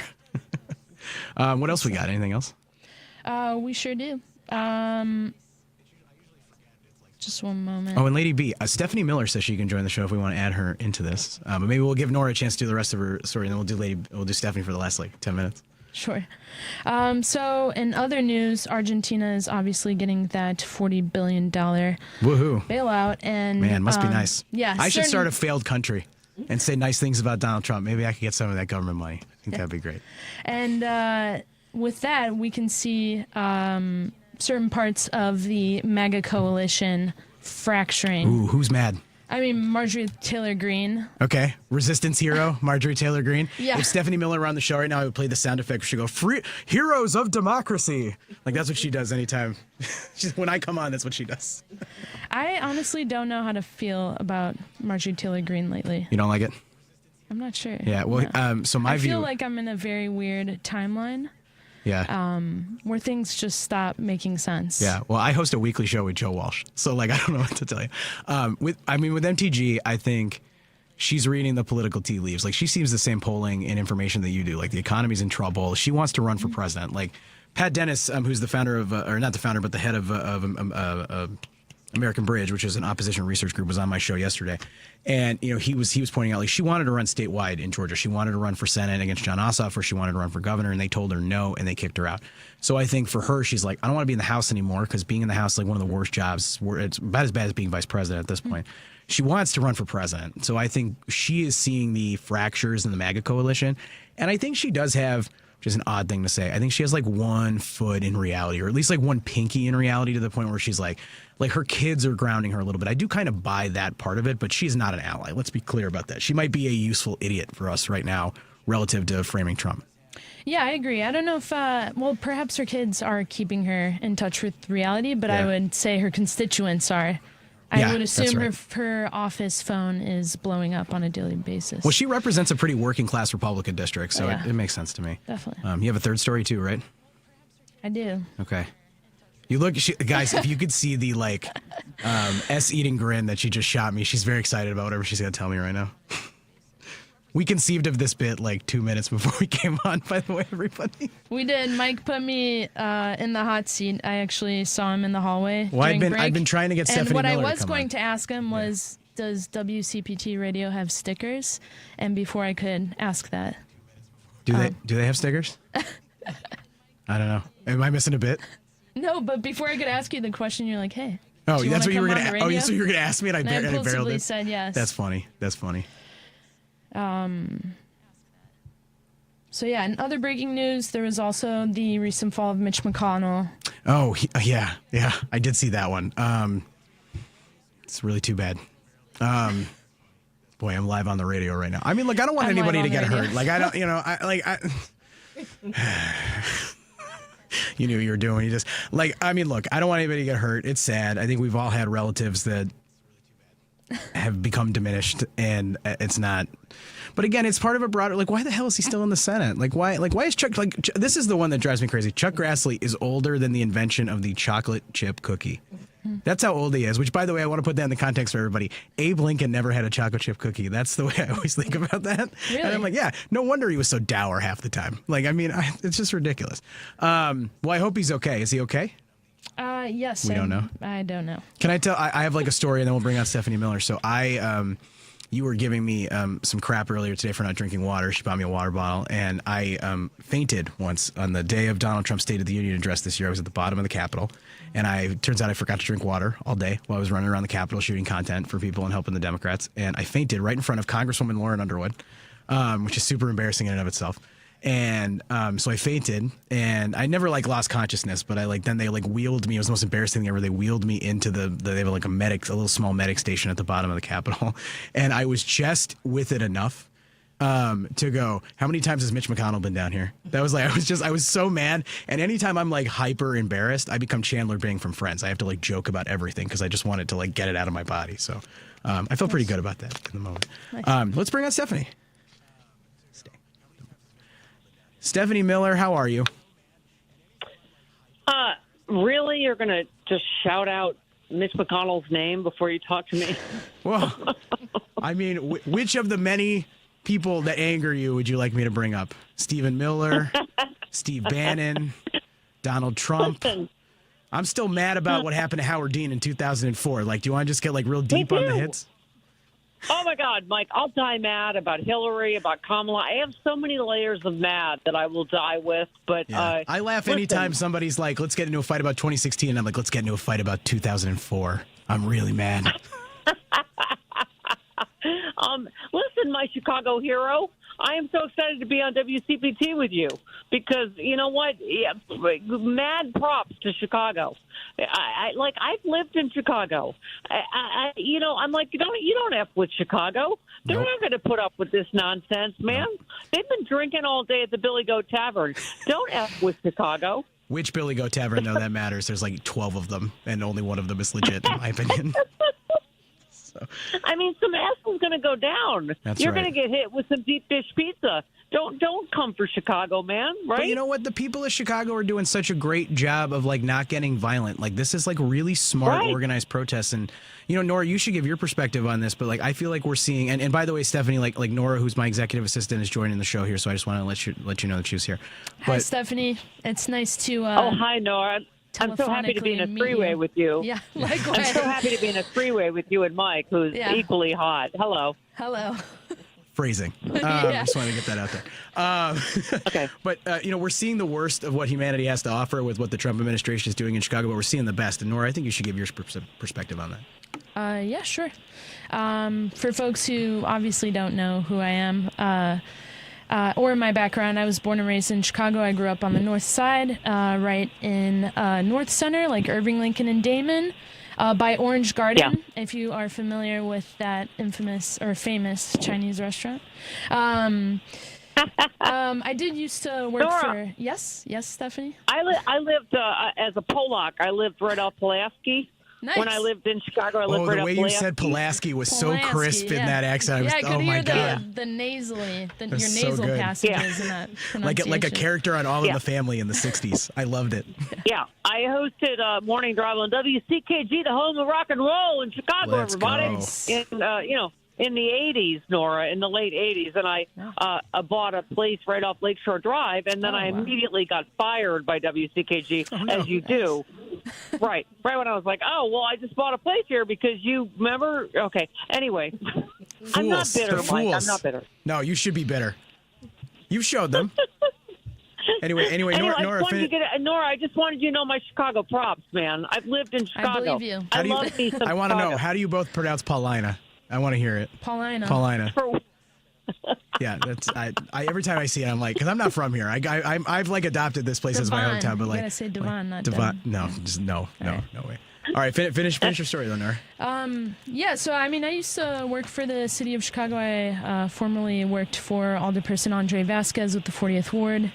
Love Andre. Yeah, he's great. He is actually doing really, really amazing work in his ward and around the city as the chair of the Committee on Immigrant and Refugee Rights. But something that has brought me solace, as one might say, on the radio, is seeing more neighbors like speak to one another and connect with each other. I remember speaking to some of my colleagues who still work for the city, and we were just thinking about like, what is like the one thing that, if there's anything that we can do when we feel really helpless, it's just talking to our neighbors. And so even though there are like really terrible, awful things happening right now that feel out of our control, what is always in our control is the ability to connect with our community. And I live in Albany Park now, so that's a little bit further west of where I grew up. Actually, it's like 1.5 miles. It's kind of crazy how you can come back full circle. But yeah, I had neighbors that organized just like an informal coffee meetup with other neighbors to talk about what was going on and meet each other.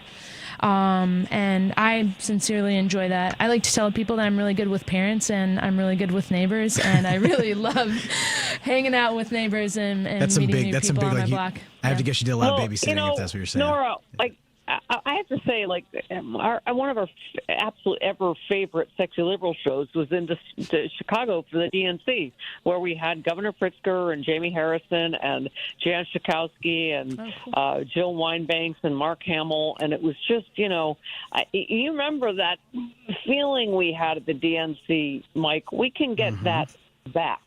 Because, there was an enormous energy that you were a big part of that is still there, that we're going to see this weekend, for the No Kings rally. And I think that, in Chicago, I always say, Mike, on my show, cowardice is contagious and so is courage. And Chicago is showing amazing courage. And, so God bless you. John Fugelsang, who you guys love, who's, my regular and dear friend who just wrote a bestseller, Separation of Church and Hate. He just played Zanies.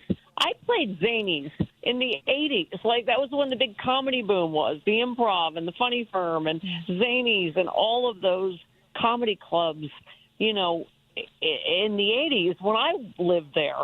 And I think, this is why they're so afraid of comics now, Mike and Nora, is because the Jimmy Kimmels and the Stephen Colberts are the truth tellers. They're democracy warriors. They're doing better journalism than all the mainstream media combined. Yep. That's why they hate it, because they hate being laughed at. That's our power. Well, and right? that's the way it was in the Bush administration. Remember, where was the best journalism coming from? It was the Daily Show and it was the Colbert Report. That was how I got my news, because the mainstream media sucked. And they did a terrible job. Right. And that's why independent journalists like yourself and independent commentators like me are super, super important. And I want to add something, because you talked about the joy and the hope that we had here in Chicago for Kamala Harris when she became the nominee. Mm-hmm. Joy is a choice. Yep. Hope is a choice. Loving each other is a choice. So is empathy and compassion and the rest of it. We made a choice as a movement, knowing that the stakes were as high as they were and the odds were as daunting as they were, to choose joy in that moment, to rally around Kamala Harris, to rally around that campaign and give ourselves a fighting chance to stop this from happening. We can debate everything that happened before Kamala became the nominee, and we should. But for that 107 days, we rallied and chose joy and hope, and we fought, and we came darn close. And they want to act like they wanted a landslide, but they didn't. But that's a choice. And we can make that same choice now as we fight for our neighbors and our friends and our loved ones, and we show people the best. We can still choose joy. That's a choice. Yeah. And as you know, Mike, it was not a landslide of any kind. It was not a mandate of any kind. 180,000 votes in 3 states. We're currently, I'm not in this chair right now. I'm retired, coaching Little League. That would be awesome. I do have to wonder, though, because, I've been to some of the No Kings and Indivisible protests. So tomorrow's probably, or Saturdays is going to be the largest one. It does feel like Friday. I feel that. Yes. Yeah. I wish it was. One more day of having to deal with me this week, Nora. I'm sorry. One more day. No, it's all good. Anytime. But it's one thing to have one major day of protest, but ideally it would be like every single day people are in the streets. And I think people are, but or they certainly are, whether at the Broadview facility down south in Chicago or in Portland, across the country. But I just wonder, those lulls in momentum, how do we mitigate that? Yeah. I think for me, they act as... Stephanie, mind if I take this? I'll give it back to you. I think they act as warnings of what can come their way the more that they press. Mike, and you keep saying it. Keep taping in Chicago. Because we keep seeing, video after video, whether it's from your news stations or video, or people's phones going, no, ICE is lying about who's ramming their car and who's, they're not helping the police. Mike, as you said, they're tear gassing police. They're doing phony 911 calls. They're not helping with crime. A Border Patrol agent killed a woman and lied about it, and we all just kind of moved on. Is that person ever going to be prosecuted for that? What the heck? Right. It's insane. Maybe one day. Maybe one day. I'm afraid that they're all going to leave with a presidential pardon. That keeps me up at night. Nora, can I ask how old you are? I am 30 years old. 30? Yes. And she's awesome. As in 3 and then a 0, as in you were 29 last year? Yes, if I do them, I think I've done my math correctly. Yes. Is this girl math? I was I don't know. 29 and 2024. But Nora, you can speak to this. Somebody's whoever's surprised by these young Republican, racist, horrible, anti-Semitic, everything texts, you don't know any young Republicans. Because everyone I know your age is oh, no, that's who they are. They're in the pipeline for this Republican Party that, is Donald Trump and J.D. Vance from the top down. This is who they are. Yeah. Right? It's a culture issue. You put Donald Trump at the top. You have J.D. Vance to amplify it. You have J.D. Vance to go out and defend these, acting like they're kids. They're in their 20s, 30s, and 40s. Nora would never say anything like that. I'm 38 today. I would never say anything like that. And the question I posed at the beginning of this show was the same question I posed to J.D. Vance on Twitter was, if your son grew up and said these things, would you be proud of him? Would you want your daughter to date one of these guys? And would you hire them? And if the answer is yes to any of those, it says more about you, frankly, than it does about them. Right. Yeah. And when I see their pictures, Mike, no offense, but I'm really? That's their master race? Yeah, I saw Adam Mockler said something that was if you brought your kid to their Little League game and one of these 4 guys, and there was these photos of these loser guys that were on this text thread, what would you do? And I wrote back, run. I would run. No way. And then a lot of them are like, they have a bunch of these tweets. There's one guy that's just like complaining about why he can't get a woman. And then I can't repeat what he sees. He's got something in his bio about a particularly sensitive part of a woman that I can't say. But I was like, yeah, man, I don't know why you can't get a woman. I don't know. Maybe it's because you're like, somebody would put that in there. When I heard they were incels, I'm like, yeah, that tracks. Yeah. But can I tell you something? Like, there needs to be like somebody out there that's like apolitical that just teaches young men that if you would like to get a mate, the answer is to like have a plan for life, get a good job, be funny, be nice. It's not about being cold and cruel and taking what it's like. You get a spouse, you get somebody who loves you by being lovable, by offering something, by bringing yourself to it. I mean, Mike, this is when I fell in love with you. When you started the whole like white dudes for Harris, because I'm like, I Best don't and worst get thing this I've ever done. No, but I mean, this whole manosphere, like alpha males for Trump. I'm like, are you kidding me? Like, Big Balls just got beat up like by a 15-year-old girl. Just got probation. Yeah. I don't encourage violence of any kind, but I was like, are you kidding me? And Trump is the biggest, can I say pussy, in the world. I watched Lady B. She hit the button for that. So that's the only time it's been hit today. It was not me, and it was Nora. It was Stephanie Miller. Stephanie, we've only got about a minute left, so I'll let you give the final thought. And also tell people where to find you, although you're way famous than any of us. So. Oh, please. No.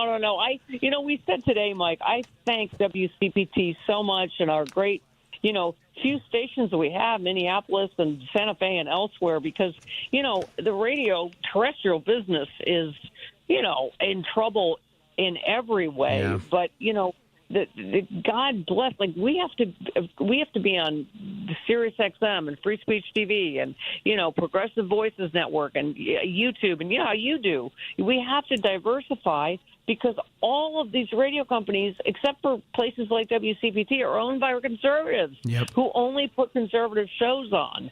And so, it's so important. I always said, Mike, the radio airwaves don't belong to me or Sean Hannity. They belong to the American people.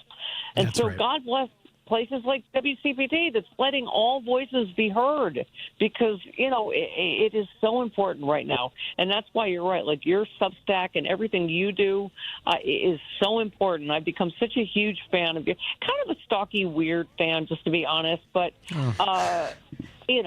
Everybody has one. I love my Chicago men. Everybody has one. And with that, we're about to run out of time. Lady B's giving me the side eye for the commercial break. But I want to thank everybody. Stephanie Miller, you are amazing. Thank you for doing the show at the last minute. Nora, thank you for stepping in to help with the news and the chat. And thanks to all my other guests. And thanks to everybody who listened today. I love doing this. I think it's so much fun. I enjoy talking with all of you. If you want to find more from me, endlessurgency.com or Mike Nellis on any major social media platform. Joan will be back tomorrow, and Patty Vasquez is coming up next. Thanks, everybody.